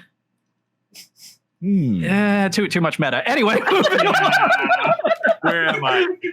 Launch the Kiss, as Reach said in the chat. Launch the Kickstarter. There we go. That'll be a stretch goal. Yeah, moving Stretch goal. along, Kiss moving Cam. along. Oh, that's so nice. And then it zooms on Hugo and I. God dang it. Now, Yes. who Oh, sweet, merciful crap. who honestly did not see that coming? I Raise did your my hands. shirt. Yes, I did my shirt. It worked the first time. What? From this angle, that would look incredibly lewd. Are you absolutely sure? Shh. What? What? I am operating What? the camera. What? What do I do here? Oh, great. What? You came up with lore. I look over at Hugo and see the same mortified expression on his face. The entire crowd is chanting, and neither of us know what to do. Fire up the GoFundMe and damn it, Ernest. Absolutely. Give the crowd what they want. Protect Give the Hugo's people what they want to what see. they What's the want. actual answer? Give the people what they want. Give the people what they want to see. It is the final date after all. I slowly lean in, awkwardly tilting my head. Cheers from the crowd erupt all around me. I look back up to the Jumbotron and see a couple behind us making out with full force. Oh. Hugo and I turn beet red and slink back into our chairs. Oh, well, so much for laying low, I guess. You can sell smooch. What? What? What? Huh? What? Who's What? this guy? What?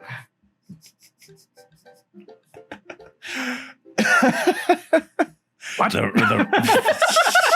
What? That's silent. You guys are doing a wrestling reference, and then Mary and I always default to like old people when you do the what? What? Who's How? this guy? What is Record. this thing? The Are rest you of my grandson? Get off my lawn! Hey, who's this guy over here? The rest of the match thankfully goes off without incident. Hugo and I eventually laugh off the kiss cam and get back into What? what? Get back into the wrestling. Sorry, I'm working through the giggles. After the show ends, he convinces me to hang back and let the rest of the crowd exit so that we wouldn't risk running into Colin and his awful group of friends. Honestly, what? By the time Hugo and I walk back to his car, most of the wrestling fans have cleared out. The parking lot is surprisingly empty, save for a beat-up car parked a few spots down from us. Where is the stadium? Oh, this is an hour away. No. It looks like it's in the middle of the football field. Yeah. That's true. Sometimes that happens. We wear the... Well, look, it makes it really easy to change over what kind of a sporting event they're having. They just take out the floor. Boom. You already got your football field. Done. Rodeo's happening. Pour some dirt on top of that green. You're good to go. Exactly. See? It's a very efficient stadium. We rarely keep an eye out for any stray middle schoolers as we hang by our car. There's stray middle schoolers. Man, that was an experience. Oh. Right? I mean, it's one thing to watch it on TV, but to be there in person, it's just... wow. True facts. I've been to several wrestling events in my day, and the energy is so much better in person. Glances over at RJ. Yeah, I was gonna say, hey, I would love to tell you the time where I talked about wrestling to a friend who never watched wrestling, and we went to a local wrestling show. It was quite fun explaining how that all worked. I'll tell you another day. I mean, I was also hinting at the fact that we're going to be attending a live wrestling show. Oh yeah, Queens, yeah. Delta permitting. Sweats nervously. I was like, yeah, Delta permitting. Mm-hmm. Get your ouchies, everybody. We just want to watch our damn wrestling show. We had one canceled on us last year. Like literally, we were 2 weeks from it, and then this whole thing exploded. And God, that actually happened. We were actually going to be watching last year. We were supposed to be watching a wrestling show. But then the pandemic happened. 2 weeks lockdown before 2 weeks before the event. Lockdown completely happened. So we just had to. Well, and now we're just like, please don't do this again. Please don't do this again. Spoiler alert, they probably are going to do it again. No. Actual wrestling fans suffering live here on Digital Era Twitch. I mean, to be fair, wrestling. We should keep going, though. Yes. Oh, thank you again, Ta. I never would have gotten to experience this if it weren't for you. It's just me and Hugo in front of the car in an empty parking lot. I look down. I look to the left. I mean, kind of funny about the kiss cam, huh? Yeah. It actually was super funny. But neither of us are smiling. We look into each other's eyes, and I can feel the warmth radiating from my cheeks. Am I on fire? We stare at each other for just a little longer. Too long, in fact. Hey, cool shirt. Oh, actually, I believe this is RJ. Okay. Yo. Wait, really? Yeah. Oh. And Oh, you yeah, I Christ, forgot about that him. Yeah. Oh, Go for it. Okay, let's go. I turn around to see a guy in a hoodie and a basketball shorts walking up to us, a duffel bag slung over his shoulder. See why Hugo's into him. Mm-hmm. I haven't seen one of those in years. Whoa. Oh, my God. Yeah, I got it from a trade with this guy from streetsmarks.net. Wow. I love that website. Someone always posts those awesome, super detailed breakdown of the matches in the indie circuit. Have you seen those? The names like some JD Slamminger. Oh, Dip. Da better make a move. Yeah. Oh gosh. No. JD Slaminger. Yeah. I think that's a reference. That's a Oh, reference. it's a pun. Oh, it's a very, very big pun. Mm-hmm. yeah, that's it. Those. Oh my God, those are my write-ups. You're JD Slaminger. You're kin. Man, I've been a huge fan of your work. It's so nice to meet you. The man vigorously shakes Hugo's hand. Put her there. Oh, I'm honored. I wish I could stay in chat. I have so many questions. But I'll PM you on the forum if you ever want to talk shop. Yeah. Oh yeah. I mean, absolutely. The man starts walking away. Hugo coughs nervously to get his attention again. Is there any chance you could, perhaps sign my shirt? The guy turns around and beams. Sure From his eyes, thing. Hugo is now a pile of ash. Wait. It all finally clicks into place for me. You're the Eastern Dragon. I love your work. Scott Pilgrim inside head doesn't get it, gets it. Yep. You're the Western Wyvern. And that's how we get the bad end, y'all. Thank you, man. The Eastern Dragon signs Hugo's shirt, waves goodbye, and walks to his car. I stand there with my mouth open the entire time. That was the Eastern Dragon. Oh yeah. He likes my work. Dude, you're like friends with the Eastern Dragon now. He's gonna PM me. This is adorable. We high five. He's so excited, he's shaking. Uh-oh. We blew our cover. I'll say this in a second, but how do you think he signed the shirt? Do you think he signed it Eastern Dragon? Do you think he signed a Genuine Wrestle Boy, Pablo? How do you think he signed it? Ooh, good Jeff. question. That is a good He question. just signed his name Jeff. My name is Jeff. Jeffrey. Mr. Vega? The name's Jeffrey. You can call me Jeff. My name's Jeff. My name is Jeff. Yeah. Oh, Yes. That was perfect. That was perfect. oh man. Colin and his cronies just pop up out of nowhere. Oh no. Here we go. Huh? Do we get Colin art?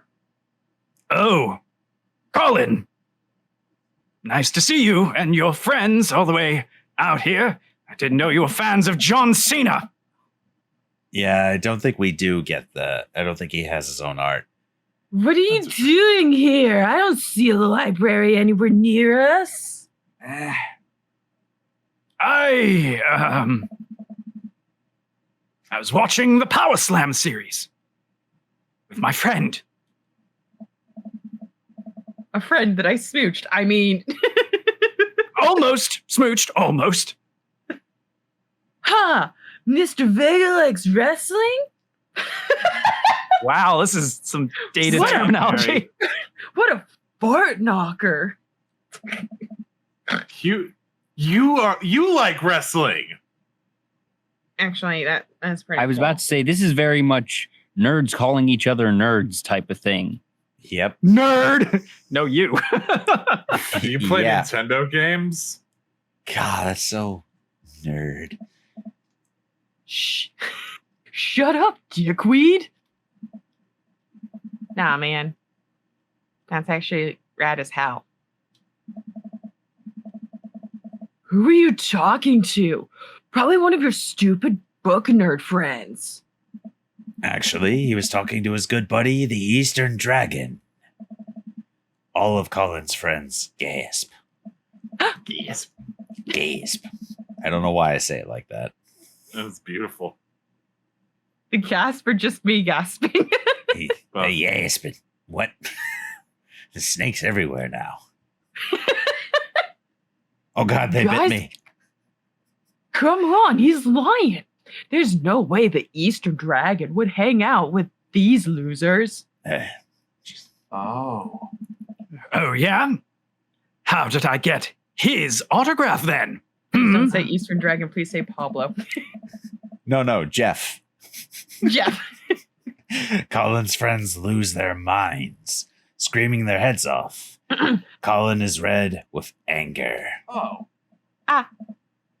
See you in class, bitch. Wait, is he allowed to say that? You That's what I'm saying. can't say that. Who's going to believe you? What a beautiful Oh, Brooklyn dang. Nine-Nine reference. I love that. Because I made, love because I made for real. His friends are going to rag Colin, not the other way around. That's true. Isn't it a Brooklyn Nine-Nine thing? That I just said that's a beautiful no one Brooklyn will ever Nine-Nine believe thing. you. Yeah. Oh yeah, I got injured in my hula hoop classes. I can't wait to tell everyone, and I'm deleting all the photos. No one will believe you. No one will ever believe you. No one will ever believe you. Hugo and I hop into the car to the tune of more children screaming. We laugh all the way home. I also chuck a Molotov at the direction. I mean, what? Hugo No, and I... just Colin. Just Colin. The other one's Just Colin. The other are collateral. Hugo and I descend the stairs of his home into his wrestling man cave, where we both crack a beer. We're both winding down after an exciting evening. Why is beer capitalized? I didn't write this. That's the Because name beer of the brand. trademark. So, if you were a wrestler, what would your persona be? He answers Persona. immediately. You'll never see me coming. Why, JD Slaminger, of course. My forum name. Gotta represent my literary roots. My costume would be a tweed coat, and my finishing move would be a catcher in the eye, where I poke my opponent's eyes out and call them a phony. That's why I was Phony. laughing. That's why I was Now laughing, I because get that's a it. reference to Mm-hmm. the author. Mm-hmm. God, Now I get it. Grapes of Wrath. Mm-hmm. How dare you! I will German suplex you in the name of the great. Anyway, Wow. clearly I've given it a lot of thought. What about you? Ooh. What's the choice? What's the choice? What's the choice? Guess what? I would be... Guess what? Bob You can pick Clancy, Mario Dad? Bratali, Dad. I just Guess be dead. what? Dad? What's Guess what's what? the answer? Any of them. Brawl. Brawl Tolly. I don't That know. one I doesn't flow as well. have to go with my Like, gut. I get it, but that one doesn't. Mario Brawl Tally doesn't flow as well. I love Bomb Clancy because we made Call of Duty references. That's pretty earlier. good. Bob, no, Well, Oh, Call of- we're on this no, path now. Wait, what? No, Mary? I know Call of Tom Duty? Clancy's different, but it's shooting. Fair enough. I don't even wrestle. I just throw dad puns at the opponent until they submit. Nice to meet you, Hungry. I'm Dad. You know?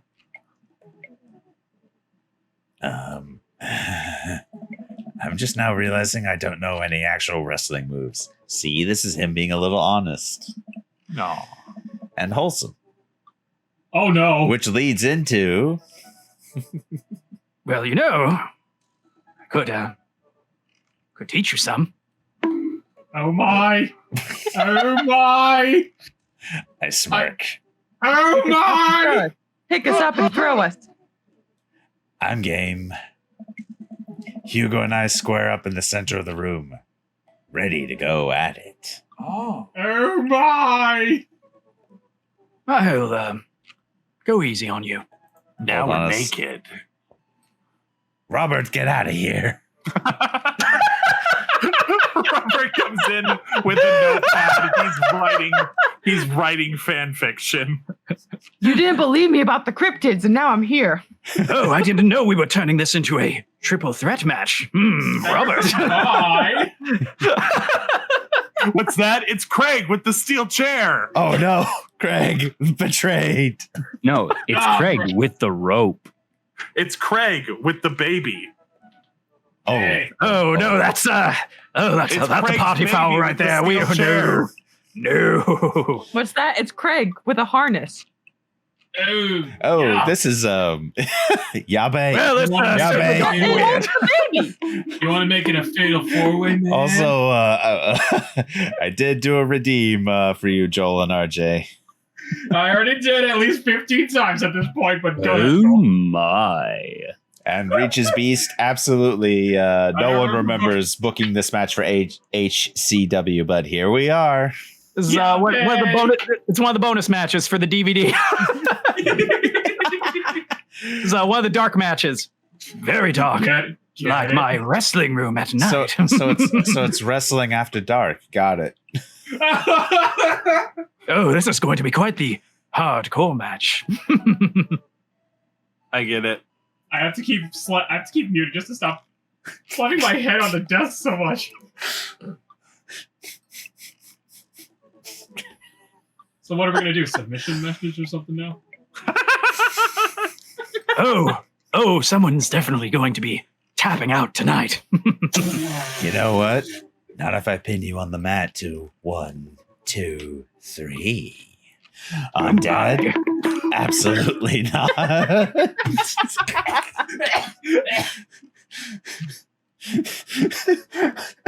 Reaches Beast in the chat. Misspelling Yabe. Getting interrupted by the Moobot. Damn it, Moobot. Not now. Abe. Abe. Why, Abe? Why, Abe? Abe. Okay. I didn't know we were cheering for Japanese politicians. Oh, topical. On Dad? Absolutely not. Before I know it, I'm on the floor. Hugo wraps his legs around me and squeezes. Oh, that's a leg scissors. I can't move. Oh. Nope. Oh, no, it's a figure four. This is a figure 4 leg lock. If I were applying it full force right now, you would be in extreme pain. Well, and Reaches Beast. Perfect, RJ. Thank you for that, RJ. He effortlessly twists around and grabs my arm. Good lord, he's strong. Any movement on my end is useless. And this is an arm bar. Armbar. You're, pretty good there. No, wait. You're pretty good. You're good, but I'm better. You know, you can tap out anytime you'd like. Reaches Where Beast, would I I too tap? am very glad that you were able to stop by and watch the stream tonight. For all the lovely all wrestles. the genuine wrestle action from these genuine wrestle boys. Cameron, I'm surprised you haven't hit the hammer more for dunk, dunk, dunk. I've worn it out. It's dead. It's too powerful. Not a chance. Hugo flips around one last time on top of me. He hooks his arm under my leg and presses his body down on my chest. Oh. And this is me pinning you.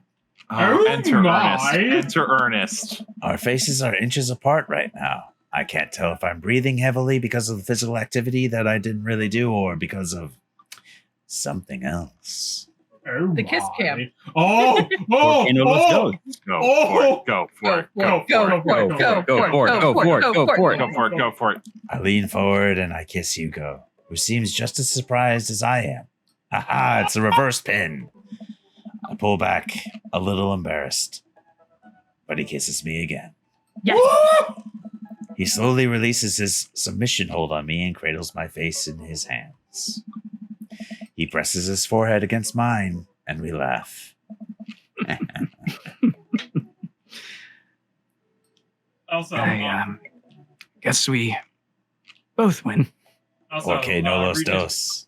Regis B says, we've worn out the bond counter. Oh god, our say-so rating just went into the negatives. I mean, that was going to happen no matter what path we chose. I guess so. I pull him back in for another kiss. Do you have any more moves to show me? Ah. I think I might have a few. Right. Are you saying Are you saying you want me to show me your moves? Hey, I'm pretty sure he showed him a lot more than his moves. Hey, I feel like that flex is going to be higher because there was a lot of flexing Hugo did right there. Yeah. I like that we have halfway about angry about the weather. What are dad points and what are daddy points? Those don't really matter at all. They just so basically, this is whose Everything's lines made it up and the anyway. points with don't dads. Yeah, exactly. No, it's who's like Joel got gets it. get That's whatever right. job They you don't want. Just matter. make sure Just like the includes health general insurance. rating of this stream. Yep. Get whatever job you want. Just make sure it has health insurance. Just like my job. All right, now we're in the end game. Phew. We're in the end game now. There it is. It's think- me, Doctor Strange. I'm an American. I think I have everything I finally set up. Amanda should be here any minute now.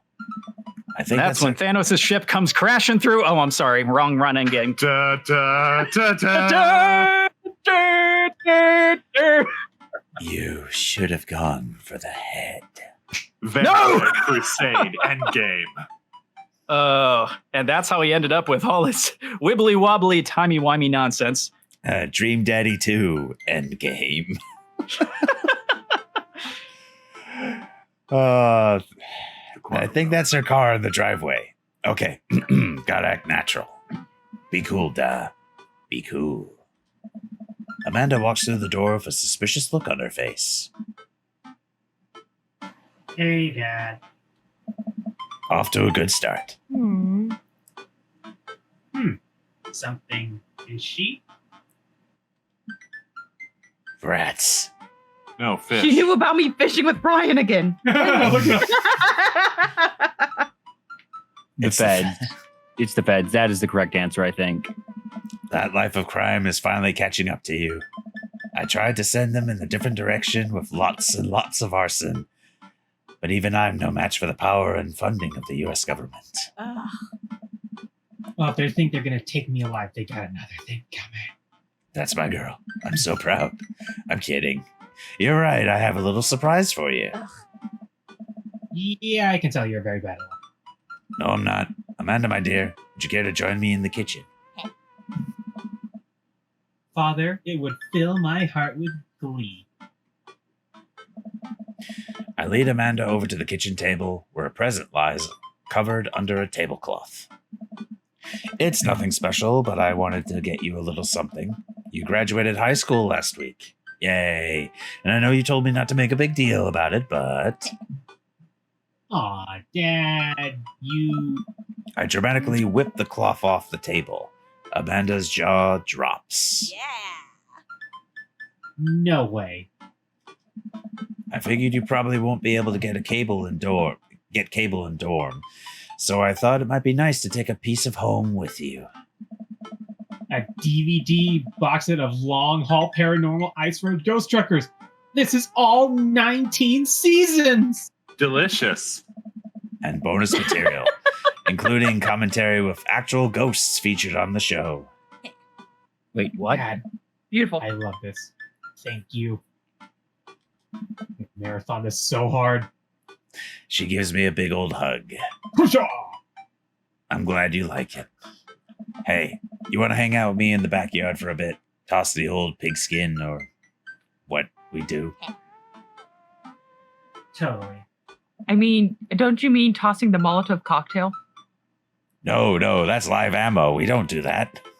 Not in our own He's lit. backyard. Fire. It doesn't have to be lit yet. It's practice No. throws. No, you don't. No. That's what you do after. That you don't throw the Molotov cocktail around your own backyard. You do it in someone else's backyard. It's not Right. lit. You have to get practice throws in somehow. You know what? That's the true. pigskin is on fire, though. Yes, the pigskin is always on fire. I follow Amanda to the door. Reaches Beast in the chat. A 19-season box set. Yeah, it was expensive, but worth it for my little girl. Oh. Ow. Whoa! Oh! He's in his shirt. What?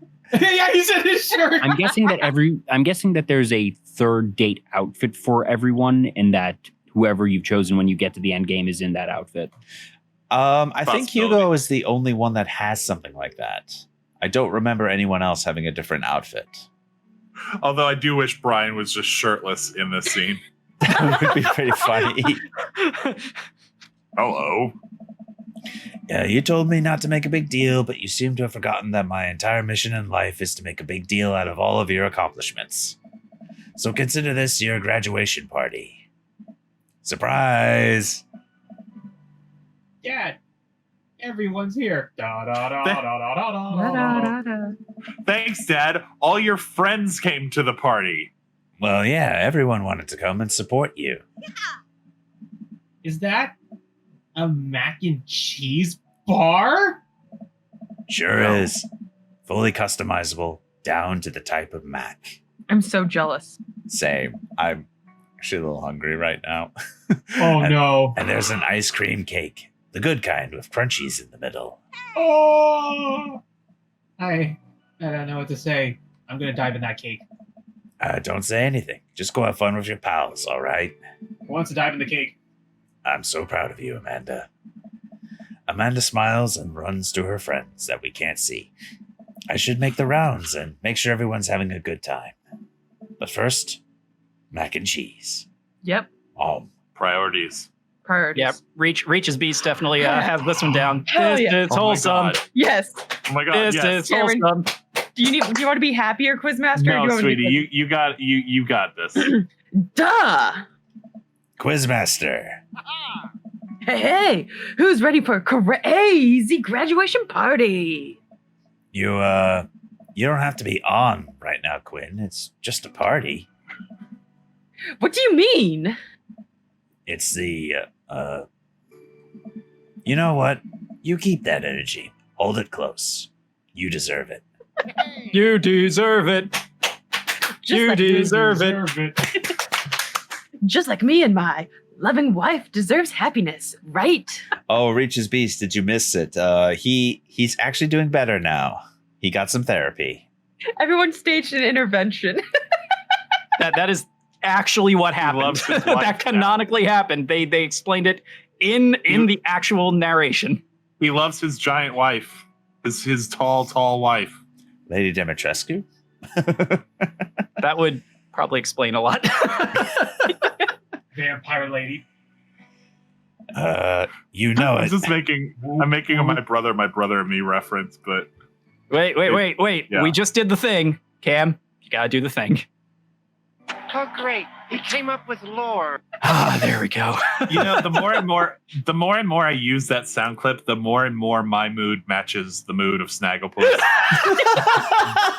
Oh, great. We literally brought this on ourselves. Hey, I'm happy for Duh! it. Brian, You made it. Ha! I don't pass up on good Mac. Oh, what do you think of the party? It's not bad. Urge to kill. Rising. Just not bad. Yeah, it's not bad. Don't let him bait you. Don't let him bait you. Don't let him bait you. Urge to kill. Rising. Don't let him bait you. Thank you for the lovely compliment. Sure thing, pal. Say, let me know if you ever want to head out on the lake. I'd be happy to pull you out of the drink again. Deep breaths. Daisy trots up. Hi, Amanda's dad? She forgot. Hi, Brian's daughter. See how that feels? It's a really great party. Thanks so much for inviting us. You're very welcome. Tiny child who knows how to pay a compliment. Brian and I lock eyes. This isn't over. Hey, bro! Bro. Reaches Beast in the chat. Hi, Mr. Flavorsham. Mr. Flavors? Oh, Flavorsham. Flavorsham. Yeah, Flavorsham. This is not Karen, radio what's the drama. one that you said? Hold on.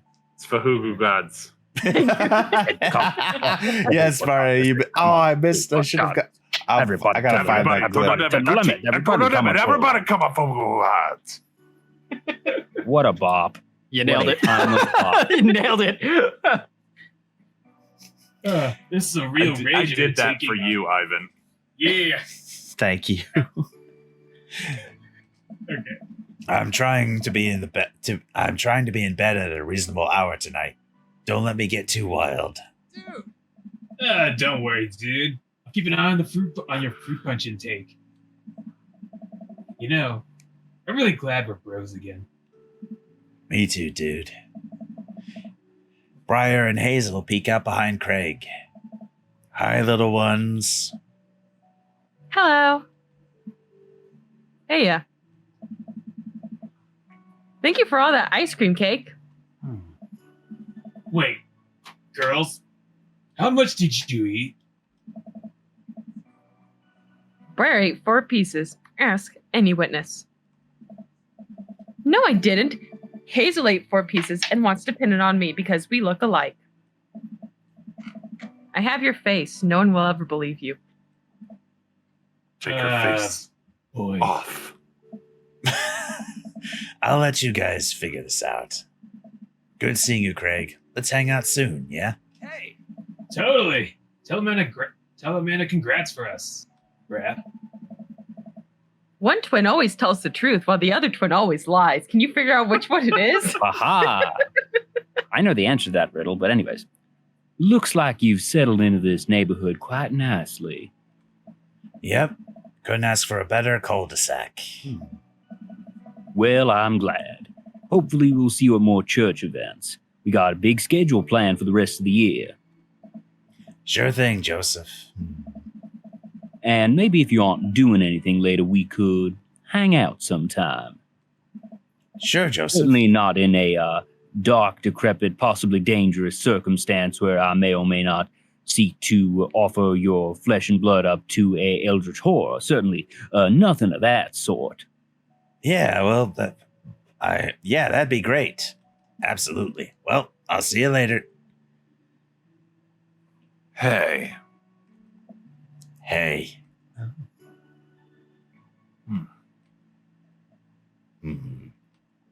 Robert gestures vaguely to the snack table. Good stuff. Yep. I'll see you later. Hey.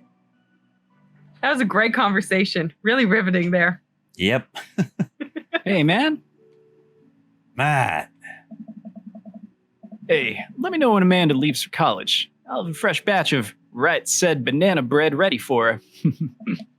Thank you. I know she'll love that. What a splendid garden party. My deepest thanks for extending an invitation to my son and I. this icebox cake is divine. Yeah, thanks, dude. Good cake. Thanks for coming by.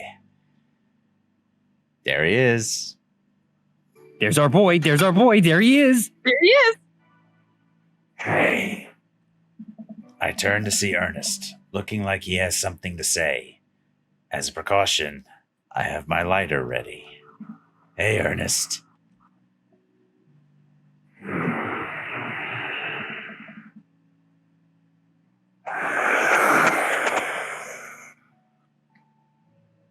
Thanks for being nice to my dad. Whoa. A human voice. People are really mean to him sometimes. I mean, I guess I am too. But he seems happy when you're around. So that's cool. Is that a smile I see? Right. Right. Well, geez, Ernest, I don't know what to say. You know, I think people got you pegged wrong. You got a soft side. If you tell anyone about this, or that you saw me meeting at the theater, I'm going to set your trash can on fire. Joke's on you. I'm into that. I was about to say, not if I set it on fire first. Thank you, Barry. There it is. There's the Ernest we all know and probably don't love. So you don't know me. Before I can respond, Ernest walks away, a cloud of vapor trailing behind him. A cloud of Stray bugs. That wasn't vapor. That was small microscopic insects. Also, Nah. did anyone get a little bit emotional from that? Cam, you didn't. Yeah. I had to make myself because I was like, I was not ready for these feels. Oh, Wow. well played, Cam. Oh yeah, no, the ending scene all the time is always gets you right in the feels. No, but just the fact that we have created this mythology around Ernest the whole time, and then to just drop it, he didn't tell us he was going to do that. Why spoil the surprise? Yeah, for real. Right. Oh, such good shit. Absolutely. As the party starts to wind down, I take a seat on our back porch step. The sun is setting, and everyone seems to have eaten their fill. Amanda wanders over and sits down next to me. Killer party. Ha. What can I say? I was inspired. So, I also have something for you. For me? Why? Not to be completely genuine about my feelings for once or anything, but growing up wasn't easy. But it could have been a lot harder if it wasn't for you. Dad, you've been there for me through everything. There's been times in my life where you were my only friend. Really scared of going to college, being so far away from you, but I realize that everything you've done has been to prepare me for this.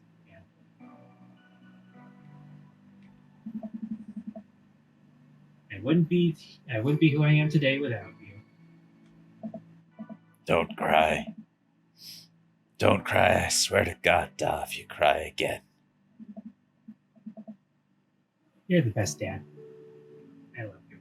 This is super awesome. And I'm crying. No.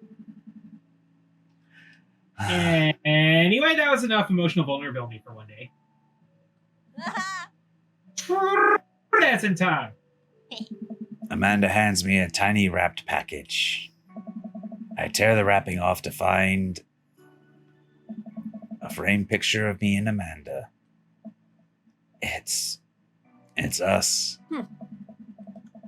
Kind of shocking. All our photo albums are pictures of just me, I figured we needed at least one together before I leave. Amanda, thank you. Watching you grow up has been the happiest experience of my life. You're such a talented, intelligent young woman, and I'm so excited to see what the future holds for you. Knock 'em dead, kid. Always do. Amanda and I share a hug. This is wholesome. This is only the beginning, Pops. Plenty more memories for us down the road. Memories to make, and stuff to break, and more things to light on fire, right? Oh, I'm gonna burn it all. I mean, I'm gonna break so much stuff. I mean, yeah, intentionally, unintentionally. You're probably gonna have to pay most for it. It would be my honor. Amanda hops up. Looks like someone's been waiting to talk to you. I glance over the back of the yard, where Hugo is sitting on a bench beneath our cherry blossom tree. What? He smiles at me. Beneath a what? Beneath a what? Nani kore? Nani kore da? I'll leave it to you. Me and the Emmas are gonna get some ice cream. Love you, Pop. She did the finger guns. Finger And I guns out did of the here. clip. Pew pew. Finger guns. Please Yeah. slide out of frame This with is finger guns. awesome. Pew I hope she pew. I slides did out the of- click. I did the click with the finger guns because you can't see me on cam, but I was actually doing the finger guns. I didn't think she'd actually do the finger guns. Click, click, boom, right into the feels. Absolutely. Bless. Absolute bless. Give me a second. I have to join in on the emote there in the chat. So wholesome. Oh, she put her hands down when she slid out of frame. That's a shame. Yeah. Amanda runs off to join her friends. I take a seat next to Hugo as the last guests make their way out of the party. Hey. Sorry, he's still in the wrestling shirt. Oh, he hasn't taken that off. Ever. He I will smells never- real bad. Fine. Ever wash this shirt again. Or my hand. That's a cool shirt. Thank you. Reminds me of a special night. So the secret's out, huh? Hugo likes wrestling? You know, I was really nervous to come here dressed like this. But everyone in this neighborhood, they were nothing but accepting of me and my hobbies. Turns out that Craig's a huge fan too. Isn't that right, Craig? Yeah. And Just nope, go on, express your love of the Graps. yeah. Just tell him to stop staring at me. You know, Colin told everyone at school that I'm into wrestling, but it actually backfired on him. The kids have a weird sort of respect for me now. Quick sidebar, true story.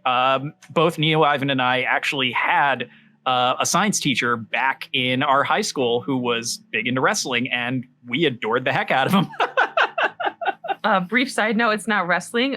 One of the best math teachers in my high school, to the point where we, all the AP kids, we booked him for calculus so he couldn't teach the younger kids, was super obsessed with Star Wars and was like Hugo Mays. And so he was obsessed with his wife who worked down in the science hall and his kids. It's the most adorable thing. He was a huge nerd in the best way. Bless. Bless. My art teacher in high school was the head of our medieval reenactment club and sword fighting club. You had a medieval reenactment and sword fighting club? That's awesome. Yeah. That is awesome. How have you not told me That's this? It's never come up. Surprise! About Doctor Who Support your- Club? support I thought your about so many teachers. clubs. Yeah, let Wow, the let's teachers talk be to nerds. This really is the finale of a dating sim. We're getting all these revelations. I'm gonna say, hey, what happened? I actually had an English teacher who really loved Superman. He has a lot of memorabilia in his classroom. Joel. Nice. Anyway, Joel, you want to share with the class? I'm trying to think if I have any teachers that were particularly cool with that type of fandom, and unfortunately, I don't think I had any. Oh, let me fill in the space Like, with the I other had thing. some really good teachers, just none that were cool in that particular way. Let me tell you about the other thing my math teacher did then. To teach us sine and cosine, he would do it because it's like little curves for graphs, right? And tangent. And so he made a dance to it, and he'd jump on the desk and dance to it to polka. Which is great. And then my other math teacher I had, she was an older lady, probably like 70, and she and I would talk about Flight of the Conchords. It was great. Hell yeah. Nice. Yeah. Ooh, this next line's gonna hit pretty deep because this same faculty member that I was just talking about was actually not for a wrestling club. Certainly, he definitely would have been if we went for that. But he was the faculty advisor for my first year of the anime club that I did over at our high school. So yeah, go figure. The wrestling teacher is gonna say that. A few of them even asked me to be the sponsor for their wrestling club. Oh. And not the Olympic wrestling. Wrestling that I like. Really? You don't say. I mean, granted, I actually like both, but there's an important distinction, and I think you know which one I'm talking about. Wink. See, it just goes to show there's nothing wrong with being open about what you like. Ah. Except me, if I admit I'm an arsonist, the cops will come at me. Oh, yeah, no, that's a complete felony. You might want to keep that under wraps, but it's okay because I love you. Anyway, I agree, and as long as I'm being open, I'm also a huge fan of very handsome dads who throw great parties for their kid and love a good word jumble. Brian. What? Who is he? Who is he? Damn it, Brian. Who is It's he? gotta be I'll Brian. kill him. I'll kill him. I'll arson him. Oh, no, I saw the others giving you those looks, and I swear to God, I will 1v1 them in the parking lot. I will have you hold my spectacles. I will German suplex some bitches, take them to Suplex City. No, you can only camera suplex pans me. Over, the camera pans over to Brian with flowers in his hand, just, Oh. all right. Oh, you get the Snapdragon, pal. Oh, I guess I'll go now. The snap wizard? I love that the parking lot is becoming a thing. I was waiting for an opportunity. Best part is we were actually in a parking lot here in this game. That's true. I was gonna say, you've been in a parking lot in your life. It was kind of a sexy 1v1 in the parking lot, if you will. Let's see who has the most devastating lip lock. No, Mary, the reason why that became a thing is just because of my Doki Doki Literature Club streams, not screams. Kaylee and Franji would do a little literature club. Literature club, yeah. Kaylee and Franji would do improv where Natsuki would start a fight in the parking lot and challenge you into a parking lot 1v1. Let's be real. This was all Kaylee's fault. Quick question about and we love her for it because that was amazing. Absolutely. So quick question about your Doki Doki Literature Club stream. Franji, I saw a clip. I saw a clip that y'all uploaded on the Twitch channel. Does Franji not know? No. Oh no. That's the best part of this playthrough. She doesn't know. So beautiful. It was beautiful. Yeah. In fact, it those got are real reactions in real time. except for the thing where it got Kaylee and Mario also because it did a thing. It did a little extra thing. I won't say what it is. That was actually really weird. Cool. It was amazing. I'm like, I don't know really how they good. coded that, but hats off to Team Salvato. Hats off. The man's a genius. Moving along, I blush. And I'm a big fan of... Jeez. Quick. Think of something clever. Something clever. Hugo? This is Hugo specifically. This is Hugo. It's Hugo. This is Hugo. He drapes an arm around my shoulder and pulls me closer. He plants a soft kiss on my forehead. I'm happy here. Me too. Hugo and I watch the sun dip below the horizon. Hey, do you think maybe later you could show me some new wrestling moves? Oh. How about I show you my pump handle pile driver? Lewd. Ooh. Oh my.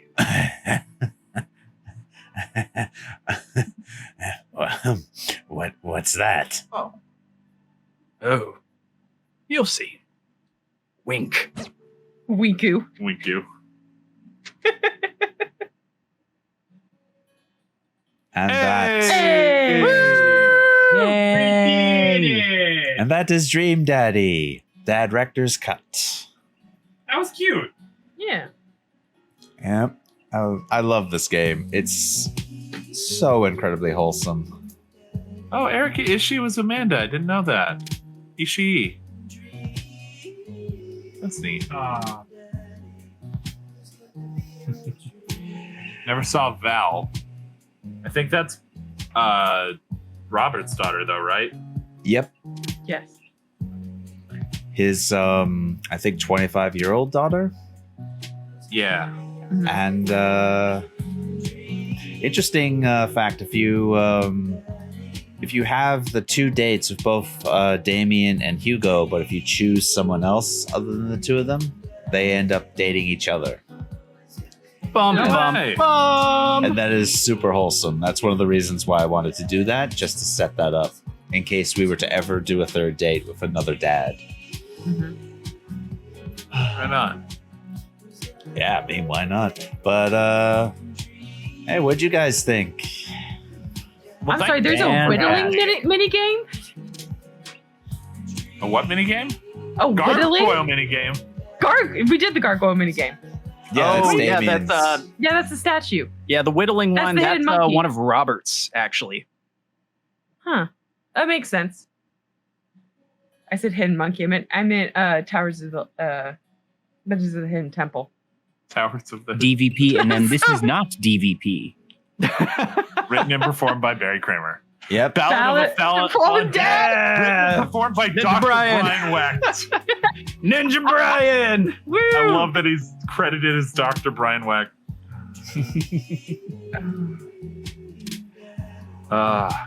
Thank y'all, really, for having me and Mary on for this. Absolutely. Yeah, thank you for. Thanks for being here. This was great. Of just Ernest, I feel like was the glue that brought this all together, because the first stream we did was fun, but just things started clicking in that first picnic scene when we really just started going crazy. And Oh, look at the picture of us. Oh, That's the best. By the way, just for Can some I say it this time? curiosity, what Oh, was the no. bad ending have? oh no, my allergies. Wait, can I say it this time? This is wholesome. This is wholesome. Can I question? What original does Ernest the is bad kinda ending best. have? I'm just curious. Sadness. The bad ending? Alcoholism. Does it not Probably. have this photo?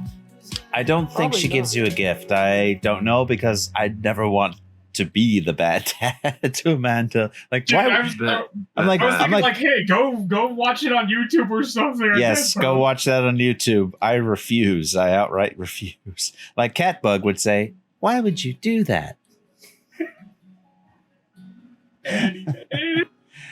But yeah, no, Cam and Mary, I'm so glad you guys were able to join us. And RJ and Joel, extra glad that you guys were able to join us as well. And of course, D-Boss, I'm glad you were able to join these streams as well. Because Drinking too much water. What? Hey. Yeah. Big meaty Look at those men. cheeses. Look at those cheeses. Look at that prosciutto. Look at that ham. Look at them. The ham isn't the only beef in this photo. Like I I'll said, drink to big that. meaty men. Ham is not beef. I am what. Thank Just said I'm looking respectful. Yeah, Reach. Respectful looking. Look, Reach, we won't tell if you won't.